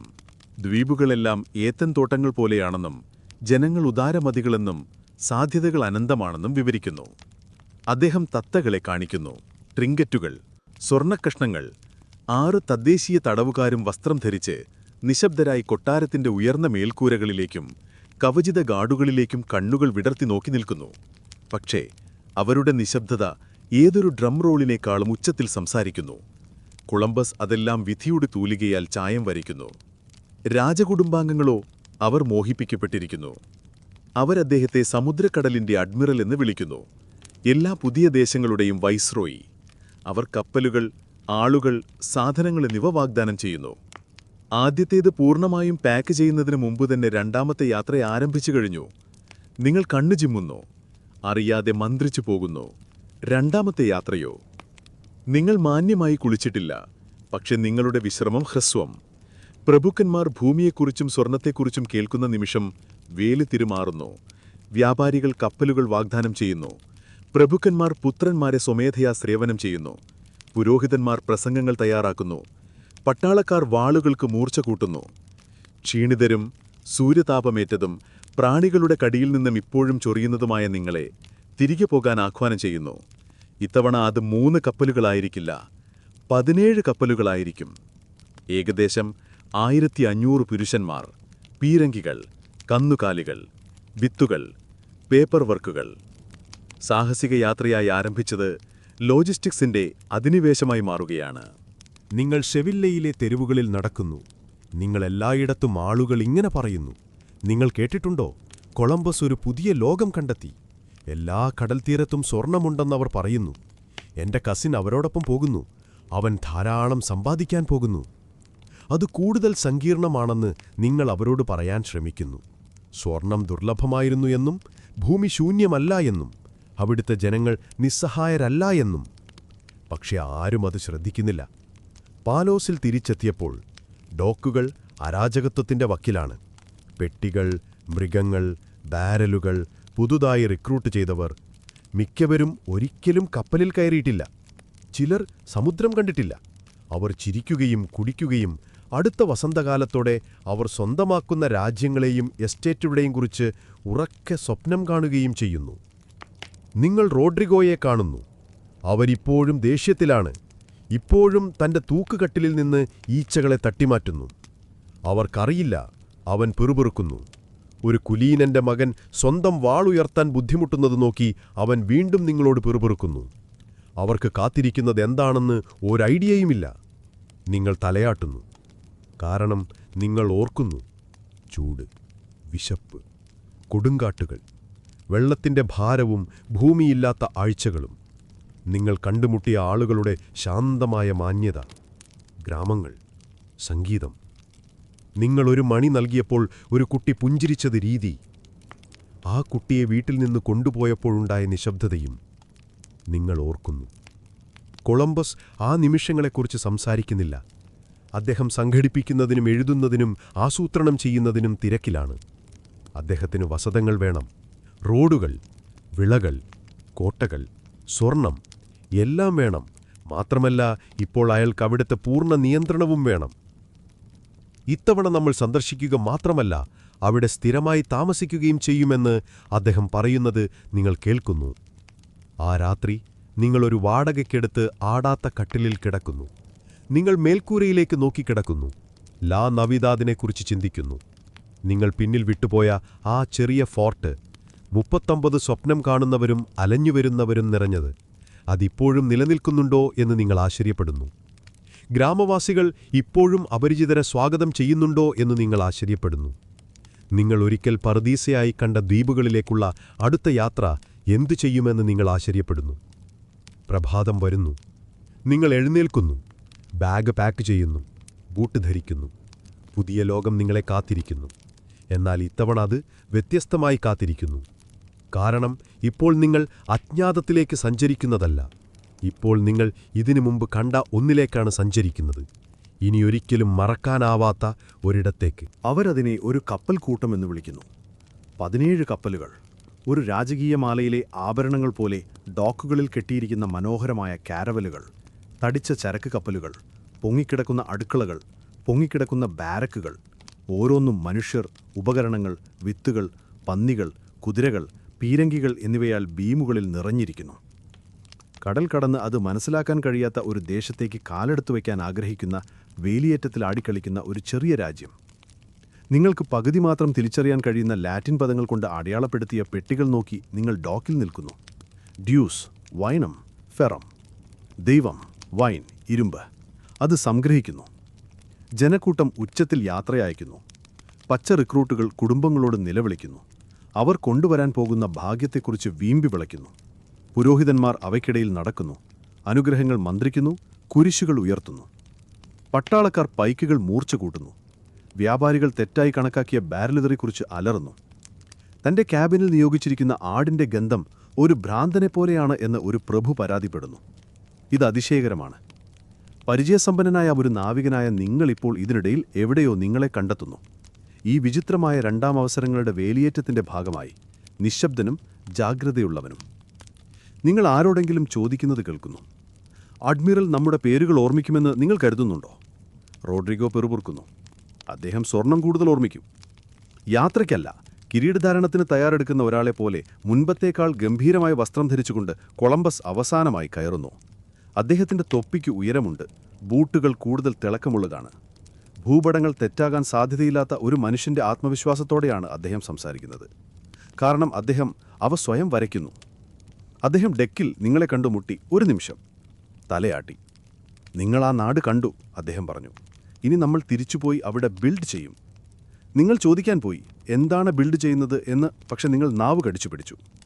1493 സെപ്റ്റംബർ അവസാനത്തിന് നിങ്ങൾ കപ്പൽ കയറി. ശ്വാസകോശം ശ്വസിക്കുന്നത് പോലെ കാറ്റ് കപ്പലുകളിൽ നിറയ്ക്കുന്നു. പെട്ടെന്ന് തീരപ്രദേശം നിങ്ങളുടെ പിന്നിൽ ചുരുങ്ങുന്നു. ഈ സമയം സമുദ്രത്തിന് നിഗൂഢത കുറവാണെന്ന് തോന്നുന്നു, എന്നാൽ കൂടുതൽ അപകടകരവുമാണ്. ഇപ്പോൾ കണ്ടെത്തലിന്റെ സംസാരമൊന്നുമില്ല, ഉദ്ദേശങ്ങൾ മാത്രം. കപ്പലിലെ മനോഭാവം വ്യത്യസ്തമാണ്. നിങ്ങളിപ്പോൾ പര്യവേക്ഷകരോടൊപ്പമല്ല, നിങ്ങൾ കോളനിവാസികളോടൊപ്പമാണ്. അവരിൽ പലർക്കും കപ്പൽ കയറാൻ കഴിയില്ല, വേട്ടയാടാൻ കഴിയില്ല, ചർച്ച ചെയ്യാൻ കഴിയില്ല. പക്ഷെ അവർ സ്വന്തമാക്കാൻ വന്നിരിക്കുന്നു, അവകാശപ്പെടാൻ, മതം പരിവർത്തനത്തിന്. അവരുടെ കണ്ണുകൾ തിളങ്ങുന്നു. പീരങ്കികൾ നിറയ്ക്കുമ്പോൾ അവയൊന്നും മിന്നിമറയുന്നില്ല. ആഴ്ചകൾ കടന്നുപോകുന്നു. കടലിന്റെ പഴയ താളം തിരിച്ചു വരുന്നു. തിരമാലകൾ, ആകാശം, കാറ്റ്. എന്നാൽ കപ്പലുകൾ ലക്ഷ്യത്തിന്റെ ഭാരത്തിൽ മുഴുങ്ങുന്നു. പാട്ടൊന്നുമില്ല, കുറച്ചു തമാശകൾ. പച്ചക്കൊമ്പുകൾ കടൽക്ഷോഭം അനുഭവിക്കുന്നു. കുതിരകൾ കൊടുങ്കാറ്റിൽ പരിഭ്രാന്തരാകുന്നു. ഒരാട് രക്ഷപ്പെട്ട് 3 ദിവസം ഒരു പ്രേതത്തെപ്പോലെ ഡെക്കുകളിൽ ചുറ്റിത്തിരിയുന്നു. ചിന്തിക്കാൻ നിങ്ങൾക്ക് സമയമുണ്ട്. നിങ്ങൾ ലാൻ അവിദാദിനെക്കുറിച്ച് ചിന്തിക്കുന്നു. 39 പുരുഷന്മാരുടെ പിന്നിൽ ഉപേക്ഷിച്ച കോട്ട. കൊളംബസ് പലപ്പോഴും അതിനെക്കുറിച്ച് സംസാരിക്കുന്നു. അതിനെ സാമ്രാജ്യത്തിന്റെ വിത്ത് എന്ന് വിളിക്കുന്നു. അത് അഭിവൃദ്ധി പ്രാപിക്കുന്നു എന്ന് അദ്ദേഹം അനുമാനിക്കുന്നു. പക്ഷെ നിങ്ങൾ ആശങ്കിക്കുന്നു. ബന്ധങ്ങൾ നിലനിന്നില്ലെങ്കിലോ, വ്യാപാരം പിരിമുറുക്കമായാലോ, ആളുകൾ അച്ചടക്കമില്ലാത്തവരും വീട്ടിൽ നിന്ന് വളരെ അകലെയുമാണ്, നൽകിയതിനേക്കാൾ കൂടുതൽ എടുക്കാൻ തീരുമാനിച്ചാലോ, ഒന്നും ബാക്കിയില്ലെങ്കിൽ എന്തു ചെയ്യും? കൊളംബസ് അത്തരം ചിന്തകൾ അനുവദിക്കില്ല. അദ്ദേഹം ഇപ്പോൾ തോട്ടങ്ങളെക്കുറിച്ചും പള്ളികളെക്കുറിച്ചും കോട്ടകളെക്കുറിച്ചും സംസാരിക്കുന്നു. അവർക്കെന്തുൽപ്പാദിപ്പിക്കാൻ കഴിയും, അവർക്കെന്തു പഠിക്കാൻ കഴിയും എന്നതിൻ്റെ അടിസ്ഥാനത്തിൽ മാത്രമേ അദ്ദേഹം തദ്ദേശീയരെ പരാമർശിക്കുന്നുള്ളൂ. നമ്മൾ അവരെ ശരിയായി ജീവിക്കാൻ പഠിപ്പിക്കും, അദ്ദേഹം പറയുന്നു. ഉപയോഗപ്രദമാകാൻ. ചരിത്രകാരന്മാർ പിന്നീട് കൊളംബസ് യഥാർത്ഥത്തിൽ എന്താണ് വിശ്വസിച്ചത് എന്നതിനെക്കുറിച്ച് ഡിബേറ്റ് ചെയ്യും. അദ്ദേഹം ആത്മാക്കളെ രക്ഷിക്കുകയാണെന്ന് കരുതിയോ അതോ കീഴടക്കലിനെ ജസ്റ്റിഫൈ ചെയ്യുകയാണെന്ന് കരുതിയോ? പക്ഷേ ഈ നിമിഷത്തിൽ ചന്ദ്രപ്രകാശത്തിൽ യാത്ര ചെയ്യുമ്പോൾ, കപ്പലിന്റെ താഴെത്തട്ടിൽ പന്നികൾ നിലവിളിക്കുന്നത് കേൾക്കുമ്പോൾ, നിങ്ങൾ ചരിത്രത്തെക്കുറിച്ച് ചിന്തിക്കുന്നതിനേക്കാൾ നാളെ അദ്ദേഹം നിങ്ങളോട് എന്താണ് ആവശ്യപ്പെടാൻ പോകുന്നത് എന്നതിനെക്കുറിച്ചാണ് കൂടുതൽ ആകുലപ്പെടുന്നത്. നവംബർ തുടക്കത്തിൽ നിങ്ങൾ വീണ്ടും ദ്വീപുകളിലെത്തുന്നു. ഇപ്പോൾ വെള്ളം പരിചയത്തോടെ തിളങ്ങുന്നു. ഹിസ്പാനിയോളയുടെ കൊടുമുടികൾ പഴയ സുഹൃത്തുക്കളെപ്പോലെയോ പഴയ പ്രേതങ്ങളെപ്പോലെയോ ഉയരുന്നത് നിങ്ങൾ കാണുന്നു. എല്ലാവരും റെയിൽസിലേക്ക് ഓടുന്നു. വീണ്ടും ചിരി കേൾക്കുന്നു. ആശ്വാസം. കൊളംബസ് കപ്പലിന്റെ മുൻഭാഗത്ത് തലയുയർത്തി നിൽക്കുന്നു. അദ്ദേഹം ലാ നവിദാദിലേക്ക് നേരിട്ട് പോകാൻ ഉത്തരവിടുന്നു. കപ്പലുകൾ അടുത്തെത്തുമ്പോൾ വേഗത കുറയുന്നു. നിങ്ങൾ കണ്ണു ചിമ്മി നോക്കുന്നു. പുകയും ജീവനും ചലനവുമെല്ലാം ഉണ്ടാകേണ്ടതാണ്. കോട്ട ഇവിടെ നിന്ന് കാണാവുന്നതായിരുന്നു. പക്ഷെ ഒന്നുമില്ല. നിങ്ങൾ നങ്കൂരമിടുന്നു. ഒരു ചെറിയ സംഘം കരയിലേക്ക് വള്ളത്തിൽ പോകുന്നു. കടൽത്തീരം നിശബ്ദം, വളരെ നിശബ്ദം. നിങ്ങൾ ശ്രദ്ധാപൂർവം നടക്കുന്നു. ഓരോ കാനടിയും വേണ്ടതിലും ഉച്ചത്തിൽ. മരഭിത്തികളിൽ അവശേഷിക്കുന്നത് മുന്തിരിവള്ളികൾ. കരിഞ്ഞ ഭീമുകൾ മണ്ണിൽ കിടക്കുന്നു. കോട്ട പോയി. ആളുകളില്ല, സാധനങ്ങളില്ല, ചാരം മാത്രം. നിങ്ങൾക്ക് അസ്ഥികൾ കാണാം. കൊളംബസ് ഒന്നും പറയുന്നില്ല. തദ്ദേശീയർ പതുക്കെ ജാഗ്രതയോടെ എത്തുന്നു. അവർ എന്താണ് സംഭവിച്ചതെന്ന് വിശദീകരിക്കുന്നു. അറ്റ്ലീസ്റ്റ് ട്രാൻസ്ലേറ്ററുടെ ശ്രദ്ധാപൂർവമുള്ള വാക്കുകളിലൂടെ നിങ്ങൾക്ക് കൂട്ടിച്ചേർക്കാൻ കഴിയുന്നത്ര. അവിടെ പ്രശ്നങ്ങളുണ്ടായിരുന്നു. ആളുകൾ തമ്മിൽ വഴക്കിട്ടു. ഒരാൾ മറ്റൊരാളെ കൊന്നു. അവർ കസീക്കിനെ കോപിപ്പിച്ചു. പിന്നെ പോരാട്ടം തുടർന്നു. അതിനുശേഷം കോട്ട നശിപ്പിക്കപ്പെട്ടു. ആരും അതിജീവിച്ചില്ല. നിങ്ങളവിടെ സ്തബ്ധനായി നിൽക്കുന്നു. ഇത് ഷോക്കല്ല, ഇത് കൂടുതൽ ഭാരമുള്ള എന്തോ ഒന്നാണ്. നിങ്ങൾ അവരുടെ മുഖങ്ങൾ ഓർക്കുന്നു. കയറുകൊണ്ട് തമാശ പറഞ്ഞിരുന്ന മാർട്ടിനും എപ്പോഴും മീൻ കരിച്ചു കളയുന്ന അലോൺസോയും ഒരിക്കൽ ഒരു കുട്ടി പാടുന്നത് കേട്ട് കരഞ്ഞ ഡിയാഗോ വരെ എല്ലാവരും പോയി. കൊളംബസ് അവശിഷ്ടങ്ങൾക്കിടയിൽ തിരിയുന്നു. അയാളുടെ താരിയെല്ലും മുറുകുന്നു. നമ്മൾ വീണ്ടും നിർമ്മിക്കും എന്നയാൾ പറയുന്നു. നിങ്ങൾ അനങ്ങുന്നില്ല. മറ്റുള്ളവർ സാധനങ്ങൾ ഇറക്കാൻ തുടങ്ങുന്നു. ഒരു പുരോഹിതൻ തന്റെ വടിയുപയോഗിച്ച് മണ്ണിൽ ഒരു ക്രുഷ് അടയാളപ്പെടുത്തുന്നു. കൊളംബസ് ഇതിനകം ഒരു പുതിയ ഭൂപടം തയ്യാറാക്കി കഴിഞ്ഞു. ഭൂതകാലത്തിന്റെ ചാരത്തിനു മുകളിൽ ഭാവി വരച്ചിടുന്നു. നിങ്ങൾ കണ്ണുകൾ അടയ്ക്കുന്നു. കരിഞ്ഞ മരത്തിന്റെയും ഉപ്പിന്റെയും മറ്റെന്തോ ഒന്നിന്റെ ഗന്ധം. അനിവാര്യത. ശ്വസിക്കൂ. ഇതിനി ഭൂമി കണ്ടെത്തുന്നതിനെക്കുറിച്ചുള്ള കഥയല്ല. ഇപ്പോൾ ഇത് ഭൂമി ക്ലെയിം ചെയ്യുന്നതിനെക്കുറിച്ചുള്ള കഥയാണ്. ഈ കഥ എഴുതപ്പെടുന്ന മഷിയുടെ ഭാഗമാണ് നിങ്ങളിപ്പോൾ. ഇപ്പോൾ അവരതിനെ ലാ ഇസബെല്ല എന്ന് വിളിക്കുന്നു. പുതിയൊരു വാസസ്ഥലം, വളരെ വലുത്, കൂടുതൽ ശക്തം. ലാ നാവിദാദിന്റെ അവശിഷ്ടങ്ങളിൽ നിന്ന് അല്പമകലെയാണ് നിർമ്മിച്ചിരിക്കുന്നത്. ദൂരം പരാജയത്തിന്റെ ഓർമ്മകളെ മായിച്ചുകളയുമെന്ന മട്ടിലാണ്. ഇത് വ്യത്യസ്തമായിരിക്കുമെന്ന് കൊളംബസ് തറപ്പിച്ചു പറയുന്നു. നിങ്ങൾ കൂടുതൽ സംഘടിതമാണ്, കൂടുതൽ നിയന്ത്രിതമാണ്. കുറവ് സ്വയമേവ. പുതിയ നഗരം വേഗത്തിൽ ഉയരുന്നു, അല്ലെങ്കിൽ കുറഞ്ഞ ശബ്ദത്തോടെ. മരങ്ങൾ വീഴുന്നു, കുടിലുകൾ ഉയരുന്നു, കുഴികൾ കുഴിക്കുന്നു. ആരും കയർ വലിക്കാത്തപ്പോഴും മുഴങ്ങുന്ന ഒരു മണിയോടെ നഗരത്തിന്റെ മധ്യത്തിൽ ഒരു പരുക്കൻ ചാപ്പൽ രൂപം കൊള്ളുന്നു. അതൊരു പഴയ ശാപം പോലെ കാറ്റിൽ മുഴങ്ങുന്നു. പുതിയൊരു സെറ്റിൽമെന്റ്, കൂടുതൽ വലുത്, കൂടുതൽ ശക്തമായത്. ലാ നാവിദാദ് എന്ന റുയിൻസിൽ നിന്ന് കുറച്ചകലെ നിർമ്മിച്ചത് പരാജയത്തിന്റെ ഓർമ്മകളെ ദൂരം മായിച്ചു കളയുമെന്ന പോലെ. കൊളംബസ് ഇത് വ്യത്യസ്തമായിരിക്കുമെന്ന് നിർബന്ധം പിടിക്കുന്നു. കൂടുതൽ ഓർഗനൈസ്ഡ്, കൂടുതൽ കൺട്രോൾഡ്, കുറച്ച് സ്പോണ്ടേനിയസ്. പുതിയ നഗരം വേഗത്തിൽ ഉയരുന്നു, അല്ലെങ്കിൽ കുറഞ്ഞ ശബ്ദത്തോടെ. മരങ്ങൾ വീഴുന്നു, കുടിലുകൾ ഉയരുന്നു, കുഴികൾ കുഴിക്കുന്നു. നഗരത്തിന്റെ മധ്യത്തിൽ ഒരു ലളിതമായ ചാപ്പൽ ആകൃതി കൈക്കൊള്ളുന്നു. ആരും കയറ് വലിക്കാത്തപ്പോഴും മുഴങ്ങുന്ന ഒരു മണിയോടെ. അത് കാറ്റിൽ ഒരു പഴയ ശാപം പോലെ കരയുന്നു. നിങ്ങളെ സ്റ്റോർ ഹൗസുകൾ നിർമ്മിക്കാൻ സഹായിക്കാൻ നിയോഗിച്ചിരിക്കുന്നു. അവിടെ ചൂടാണ്, അത് ചെളിയാണ്. ആരോ എപ്പോഴും ആണികൾ എവിടെ കുഴിച്ചിട്ടു എന്ന് മറന്നുപോകുന്നു. പക്ഷേ നിങ്ങൾ പണിയെടുക്കുന്നു. എല്ലാവരും ചെയ്യുന്നു. അഡ്മിറൽ ഒരു ലെഡ്ജറുമായി നിങ്ങൾക്കിടയിൽ നടക്കുന്നു. കുറിപ്പുകൾ എടുക്കുന്നു, ഉത്തരവുകൾ നൽകുന്നു. അപൂർവമായി മാത്രമേ വിരലുകൾ ഉയർത്തുന്നുള്ളൂ. അതെപ്പോൾ സംഭവിച്ചു എന്ന് നിങ്ങൾക്കുറപ്പില്ല. പക്ഷെ കൊളംബസ് ഇപ്പോൾ നാവികനേക്കാൾ കൂടുതൽ ഗവർണറായി മാറിയിരിക്കുന്നു. അദ്ദേഹം ഇപ്പോൾ നക്ഷത്രങ്ങളെക്കുറിച്ചോ കോമ്പസുകളെക്കുറിച്ചോ അപൂർവമായി മാത്രമേ സംസാരിക്കുന്നു. ഇപ്പോൾ അധികവും നികുതികൾ, ധാന്യങ്ങൾ, ഷെഡ്യൂളുകൾ, ശിക്ഷകൾ എന്നിവയെക്കുറിച്ചാണ്. വെറും അത്തിപ്പഴം കഴിക്കുമ്പോൾ പോലും അയാൾ അരയിൽ ഒരു ആചാരപരമായ വാൾ കെട്ടിവെക്കുന്നു. ചിലർക്കതിഷ്ടമാണ്. ഘടന, അധികാരം. അയാൾ കടന്നുപോകുമ്പോൾ അവർ സല്യൂട്ട് ചെയ്യുന്നു. മറ്റുള്ളവർക്ക് അത്ര നെല്ല. ഭക്ഷണ സാഹചര്യം വളരെ വേഗത്തിൽ വൃത്തികെട്ടതായി മാറുന്നു. നിങ്ങൾ കൊണ്ടുവന്ന വിളകൾ മണ്ണിൽ വെച്ചിട്ട് വിളയുന്നില്ല. പന്നികൾ രക്ഷപ്പെടുന്നു. പുതിയ മത്സ്യം പിടിക്കാൻ പ്രയാസമാണ്. അതുകൊണ്ട് ഭക്ഷണം ചുരുങ്ങുന്നു. പയറുകൾ, ഉണങ്ങിയ ബ്രെഡ്, ചിലപ്പോൾ സൂപ്പ് മാത്രം. ആദ്യത്തെ മുറുമുറുപ്പുകൾ നിങ്ങൾ കേൾക്കാൻ തുടങ്ങുന്നു. ഇതിനു വേണ്ടിയല്ല ഞങ്ങൾ ഒപ്പിട്ടത്. ഭൂമി, സ്വർണം എന്നിവയാണ് ഞങ്ങൾക്ക് വാഗ്ദാനം ചെയ്തത്. ഇതല്ല എന്ന് പിരുപിരുത്തു. അടുത്തത് രോഗങ്ങൾ വരുന്നു. പനി, വ്രണങ്ങൾ. ഒരാളുടെ നാവ് വളരെ മോശമായി വീർക്കുന്നു. അയാൾക്ക് സംസാരിക്കാൻ കഴിയുന്നില്ല. മറ്റൊരാൾ രക്തം ചുമക്കുന്നു. ലക്ഷണങ്ങൾ തിരിച്ചറിയുന്നതിനു മുൻപ് നിങ്ങൾ മണം തിരിച്ചറിയുന്നു. ചീഞ്ഞു നാറുന്ന മണം. കൊളംബസ് ഇതിനെ വിധേയത്തിൻ്റെ വിലയായി കണക്കാക്കുന്നു. പക്ഷേ നിങ്ങൾ ഈ കഥ മുൻപ് കണ്ടിട്ടുണ്ട്. കപ്പലുകളിൽ, കാടുകളിൽ, ഇപ്പോൾ താൽക്കാലിക തെരുവുകളിൽ. ഏറ്റവും മോശം അവസ്ഥ അതിൻ്റെ ഉച്ചസ്ഥായിയിലെത്തിയതായി തോന്നുമ്പോൾ എന്തോ ഒന്ന് വീണ്ടും മാറും. കുടിയേറ്റക്കാരും തദ്ദേശീയരായ ടൈനോ ജനങ്ങളും തമ്മിലുള്ള സംഘർഷം വളരുന്നു. ഒരു ആടിനെ കാണാതായതോടെയാണ് ഇതാരംഭിക്കുന്നത്. പിന്നീട് മീൻപിടുക്ക വലകളെ ചൊല്ലിയുള്ള തർക്കം. പിന്നീട് മോഷ്ടിച്ച കോടാലിയും അത് മോഷ്ടിക്കാത്ത ആൺകുട്ടിയും ഉൾപ്പെടുന്ന ഒരു തെറ്റിദ്ധാരണ. കൊളംബസിന്റെ ക്ഷമ കുറയുന്നത് നിങ്ങൾ കാണുന്നു. അദ്ദേഹം ഉത്തരവുകൾ പുറപ്പെടുവിക്കാൻ തുടങ്ങുന്നു. നാട്ടുകാർ കപ്പം നൽകണം, പരുത്തിയിൽ അല്ലെങ്കിൽ സ്വർണത്തിൽ. അവരങ്ങനെ ചെയ്തില്ലെങ്കിൽ അവർ ശിക്ഷിക്കപ്പെടും, പരസ്യമായി. ചൂട് വകവയ്ക്കാതെ വായു കൂടുതൽ തണുത്തതായി നിങ്ങൾക്ക് അനുഭവപ്പെടുന്നു.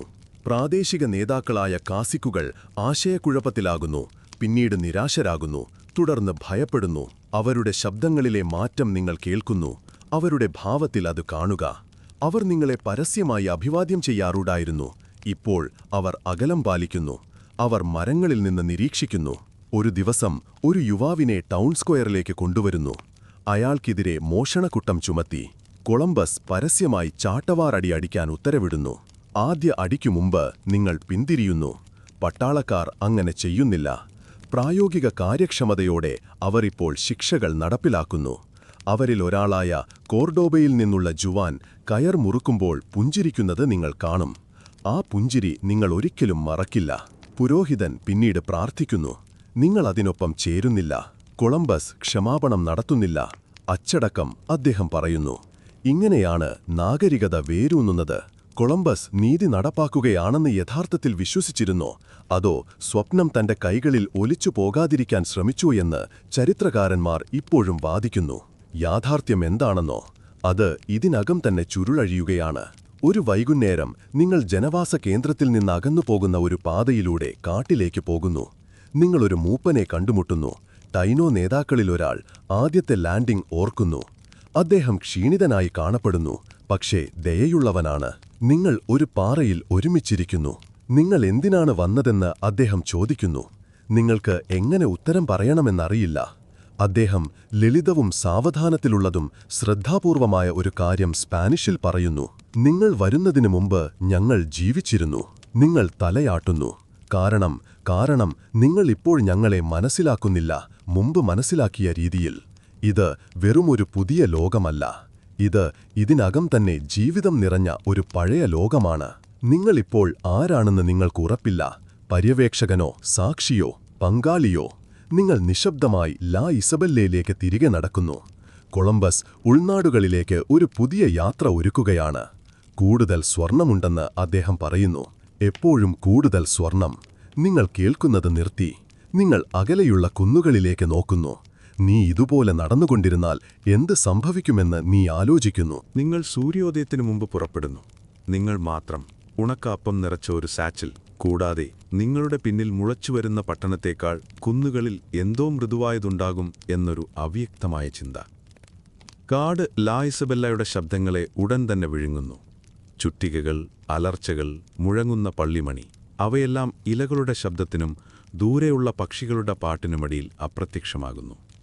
മാസങ്ങൾക്ക് ശേഷം ആദ്യമായി നിങ്ങൾക്ക് ശ്വസിക്കാൻ കഴിയുന്നതുപോലെ തോന്നുന്നു. നിങ്ങളുടെ ബൂട്ടുകൾ നനഞ്ഞ ഭൂമിയിലൂടെ സഞ്ചരിക്കുന്നു. മുന്തിരിവള്ളികൾ നിങ്ങളുടെ കാലുകളെ വലിക്കുന്നു. പക്ഷെ നിങ്ങൾ എന്തായാലും നടക്കുന്നു, പച്ച നിശബ്ദതയിലേക്ക്. മരങ്ങൾ നിങ്ങൾ ആരാണെന്നോ നിങ്ങൾ എവിടെ നിന്നാണ് വന്നതെന്നോ കരുതാത്തൊരിടത്തേക്ക്. പാത ഇടുങ്ങിയതാണ്, പിന്നെ അപ്രത്യക്ഷമാകുന്നു, പിന്നെ വഴികൾ തിരിച്ചുവരുന്നു. നദിക്കടുത്തുള്ളൊരു വളവിൽ ഒതുങ്ങി നിൽക്കുന്ന ഒരു ചെറിയ ഗ്രാമം നിങ്ങൾ കടന്നുപോകുന്നു. അവർ ഓടുന്നില്ല. അവർ നിങ്ങളെ സ്വാഗതവും ചെയ്യുന്നില്ല. അവർ വെറുതെ നോക്കുന്നു. നിങ്ങൾ കുമ്പിടുന്നു. ബ്രെഡ് വാഗ്ദാനം ചെയ്യുന്നു. നിങ്ങൾ അധികം സ്പാനിഷ് സംസാരിക്കാതിരിക്കാൻ ശ്രമിക്കുന്നു. ഇപ്പോഴത് അധികാരത്തിൻ്റെ രുചി പോലെയാണ്. നിങ്ങൾ സ്വർഗത്തിലേക്കും പിന്നീട് നിങ്ങളുടെ ഹൃദയത്തിലേക്കും വിരൽ ചൂണ്ടുന്നു. അവർ തലയാട്ടുന്നു. നിങ്ങളൊരു വേരിൽ തട്ടി ഇടറി വീഴുമ്പോൾ ഒരു പെൺകുട്ടി ചിരിക്കുന്നു. ആ രാത്രിയിൽ അവർ നിങ്ങൾക്ക് തീയുടെ അടുക്കൽ ഒരു സ്ഥലം നൽകുന്നു. വറുത്ത വാഴപ്പഴമാരോ നൽകുന്നു. ചോദ്യങ്ങളില്ല, ചടങ്ങുകളില്ല, ഊഷ്മളത മാത്രം. നിശബ്ദത ക്ഷമ പോലെ തോന്നുന്നു. നിങ്ങളിവിടെ 3 ദിവസം താമസിക്കുന്നു. നിങ്ങൾ ഈന്തപ്പന്നയോലകൾ നെയ്യാൻ പഠിക്കുന്നു. ഒരു മീൻപിടുത്ത വല നന്നാക്കാൻ നിങ്ങൾ സഹായിക്കുന്നു. നിങ്ങൾ സംസാരിക്കുന്നതിനേക്കാൾ കൂടുതൽ പുഞ്ചിരിക്കുന്നു. പക്ഷെ നിങ്ങൾക്ക് താമസിക്കാൻ കഴിയില്ലെന്ന് നിങ്ങൾക്കറിയാം. എന്നേക്കുമായല്ല. കൊളംബസ് ഇപ്പോഴും അവിടെയുണ്ട്. ആസൂത്രണം ചെയ്യുന്നു, മുന്നോട്ട് കൊണ്ടുപോകുന്നു, അത് വികസിപ്പിക്കുന്നു. ഒരു പ്രതിനിധി സംഘം ഒത്തുകൂടുമ്പോൾ നിങ്ങൾ ലാ ഇസബെല്ലയിലേക്ക് മടങ്ങിവരുന്നു. കൊളംബസ് ഉൾനാടുകളിലേക്ക് ഒരു മാർച്ച് ആഗ്രഹിക്കുന്നു. പർവ്വതങ്ങളിലേക്ക്. അവിടെ സ്വർണത്തിൻ്റെ ഉറവിടമുണ്ട് എന്ന് അദ്ദേഹം വിശ്വസിക്കുന്നു. അവസാനത്തെ ഒരു നിരാശാജനകമായ പരിശ്രമം. അതിലേക്ക് നിങ്ങളെയും ക്ഷണിക്കപ്പെട്ടിരിക്കുന്നു. നിങ്ങൾ വിശ്വസ്തരാണതുകൊണ്ടല്ല, മറിച്ച് നിങ്ങൾ ഉപയോഗപ്രദമായതുകൊണ്ടാണ്. യാത്ര കഠിനമാണ്. ഭൂപ്രദേശം ഉയരുന്നു, വളയുന്നു, മനുഷ്യരെ മുഴുവൻ വിഴുങ്ങുന്നു. കുതിരകൾ കാലുകൾ ഒടിക്കുന്നു. നദികൾ ഒഴുക്കിൽ സാധനങ്ങൾ അടിച്ചുമാറ്റുന്നു. പ്രാദേശിക ഗൈഡുകൾ ദിവസം തോറും നിശബ്ദരാകുന്നു. നിങ്ങൾക്ക് കുമിളകളുടെ എണ്ണം നഷ്ടമാകുന്നു. പിന്നെ ഒരു ഉച്ച കഴിഞ്ഞ് നിങ്ങളൊരു ഗ്രാമം കാണുന്നു. മറ്റുള്ളവയിൽ നിന്ന് വ്യത്യസ്തമായൊരു ഗ്രാമം. തൂവലുകളുടെയും മണികളുടെയും ബാനറുകളുള്ള വലിയ കോട്ട കടത്തിയ ഗ്രാമം. ആളുകൾ അഭിമാനികളാണ്. ഉയരമുള്ളവർ, ആയുധധാരികൾ. ഇവിടെയുള്ള കൊസീക് കേണോബോ നെഗോഷിയേഷനിൽ താൽപ്പര്യമില്ല. അയാൾക്ക് കൊളംബസിനെക്കുറിച്ചും ലാ നവിദാദിനെക്കുറിച്ചും കേട്ടിട്ടുണ്ട്. അയാൾക്ക് വലിയ മതിപ്പില്ല. അയാൾ മനസ്സിൽ പിരിമുറുക്കമാണ്. കൊളംബസ് ആദ്യം നയതന്ത്രം ശ്രമിക്കുന്നു. സമ്മാനങ്ങൾ, പ്രസംഗം, അതെല്ലാം പരാജയപ്പെടുന്നു. പിന്നെ ആശയക്കുഴപ്പത്തിൻ്റെയും പൊടിപടലത്തിൻ്റെയും ഒരു മങ്ങൽ, ഒരേറ്റുമുട്ടൽ, നിലവിളികൾ. ആരോ ഒരു മസ്കറ്റ് വെടിവെക്കുന്നു.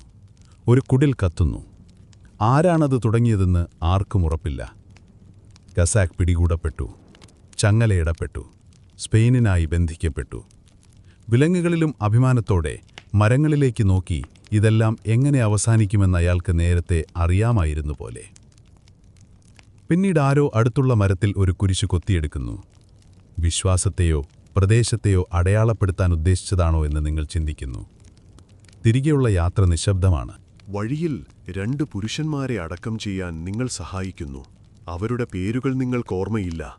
കൊടുങ്കാറ്റ് സമയത്ത് അവരിലൊരാൾ പാടാറുള്ള രീതി മാത്രം ഓർമ്മയുണ്ട്. ലാ ഇസബെല്ലയിൽ തിരിച്ചെത്തിയ കൊളംബസ് ഒരു റിപ്പോർട്ട് തയ്യാറാക്കുന്നു. കീഴടക്കലിന്റെയും നിയന്ത്രണത്തിന്റെയും ക്രിസ്തീയ അദ്ദേഹം. പനി, രക്തം, നിശബ്ദത എന്നിവയെക്കുറിച്ച് കഥയിൽ പറയുന്നില്ല. നിങ്ങളങ്ങനെ ചെയ്യുന്നില്ല. നിങ്ങളുടെ മനസ്സിൽ പോലും. നിങ്ങൾ ശ്രദ്ധാപൂർവം എഴുതാൻ തുടങ്ങുന്നു. ഒരു റിപ്പോർട്ടല്ല, ഒരു കത്തല്ല, വെറും ഓർമ്മ. ഈന്തപ്പനകൾക്ക് താഴെയുള്ള മൃദുവായ മണ്ണിന്റെ, ഫലങ്ങൾ പങ്കിട്ട ചിരിയുടെ, ഒരു യാത്ര മറ്റെന്തെങ്കിലുമായി മാറിയ കൃത്യമായ നിമിഷത്തിന്റെ. നിങ്ങൾ നിങ്ങളുടെ ഡയറി അടയ്ക്കുന്നു. രാജകീയ കോടതികളിൽ ഒരിക്കലും ഉച്ചത്തിൽ വായിക്കാത്ത കഥയുടെ ഭാഗമാണിതെന്ന് മനസ്സിലാക്കുക. കാരണം അത് നിശബ്ദമാണ്. കാരണം അത് ചോദ്യം ചെയ്യുന്നു. കാരണം അത് നീണ്ടുനിൽക്കുന്നു. ഇപ്പോൾ കപ്പലുകൾ വീണ്ടുമെത്തുന്നു. കൂടുതൽ കുടിയേറ്റക്കാർ, കൂടുതൽ അഭിലാഷം, കൂടുതൽ കവചം. എന്നിട്ടും നിങ്ങൾ ഭയപ്പെടുന്നില്ല. വിശാലവും വിചിത്രവുമായ ഒന്നിന്റെ ആദ്യ ശ്വാസം നിങ്ങൾ കണ്ടു. നിങ്ങളത് തിരിച്ചെത്തി, കഷ്ടിച്ച്. നിങ്ങൾ അവസാനമായി കടലിലേക്കൊന്നു നോക്കൂ. പിന്നെ കാറ്റിനു മാത്രം കേൾക്കാൻ കഴിയുന്ന എന്തെങ്കിലും മന്ത്രിക്കൂ. എന്തോ ഒന്ന്. നമ്മൾ ആദ്യമായിരുന്നില്ല. നമ്മൾ ദയ കാണിക്കില്ല. പിന്നെ മറ്റാരെങ്കിലും ഇത് വ്യത്യസ്തമായി ഓർക്കട്ടെ. ഇപ്പോൾ നിങ്ങളുടെ ശ്വാസം ശാന്തമാകട്ടെ. ഇന്ന് രാത്രി നിങ്ങൾ വിശ്രമിക്കാൻ തിരഞ്ഞെടുത്തിടത്തെല്ലാം, കിടക്കയിലും സോഫയിലും തറയിലും, നിങ്ങളുടെ ശരീരം കൂടുതൽ ആഴത്തിൽ ഉരുകുന്നതനുഭവിക്കുക. ഇപ്പോൾ തിരമാലകൾ ശാന്തമായി. പായലുകൾ ഇളകിമറിയുന്നു. കാട് ശ്വാസമടക്കി പിടിക്കുന്നു. അഭിമാനം, ഭയം, അത്യാഗ്രഹം, പ്രതീക്ഷ എന്നിവയുള്ള മനുഷ്യരുടെ ശബ്ദങ്ങൾ സ്വപ്നത്തിൽ പകുതി കേട്ട കഥകൾ പോലെ പശ്ചാത്തലത്തിലേക്ക് മങ്ങി. കപ്പലിനി കുലുങ്ങുന്നില്ല. കാടിനി മൂളുന്നില്ല. ഓർമ്മയുടെ നിശ്ചലത മാത്രമേയുള്ളൂ. നീ അവിടെയുണ്ടായിരുന്നു. കുറച്ചുപേർ എന്താണ് ചെയ്തതെന്ന് നീ കണ്ടു. നൂറ്റാണ്ടുകളായി സമുദ്രങ്ങളിൽ അലയടിക്കുന്ന, ഭൂപടങ്ങൾ മാറ്റിയെഴുതുന്ന, ജീവിതങ്ങൾ പുനർനിർമ്മിക്കുന്ന ഒന്നിന്റെ ഒരു പുതിയ ലോകം അവർ അതിനെ വിളിച്ചു. പക്ഷേ ഇപ്പോൾ നിങ്ങൾക്ക് നന്നായി അറിയാം, അത് ഒരിക്കലും പുതിയതായിരുന്നില്ല. വളരെ ഉച്ചത്തിലെത്തിയവർക്ക് മാത്രം പുതിയതാണ്. മുകളിലുള്ള നക്ഷത്രങ്ങൾ നിങ്ങളെ അറ്റ്ലാന്റിക് കടക്കാൻ നയിച്ച അതേ നക്ഷത്രങ്ങളാണ്. പുരാതനമായത്, അനങ്ങാത്തത്, നിസ്സംഗത. അവർ എല്ലാം കണ്ടു. നിങ്ങളുടെ മുമ്പ്, നിങ്ങളുടെ ശേഷം, നിങ്ങളുടെ അപ്പുറം. ഇപ്പോൾ നിങ്ങളുടെ ചിന്തകൾ മന്ദഗതിയിലാകുന്നതവർ കാണട്ടെ. നിങ്ങളുടെ ശ്വാസം മൃദുവും സ്ഥിരതയും എളുപ്പവുമാകുമ്പോൾ അവർ നിങ്ങളെ സംരക്ഷിക്കട്ടെ. കാരണം ഇന്ന് രാത്രി നിങ്ങൾക്ക് വിശ്രമം ആവശ്യമാണ്. നടത്തത്തിൽ നിന്നോ, കെട്ടിടത്തിൽ നിന്നോ, സമുദ്രത്തിന്റെ അനന്തമായ താളത്തിൽ നിന്നോ മാത്രമല്ല, ചോദ്യങ്ങളിൽ നിന്നും.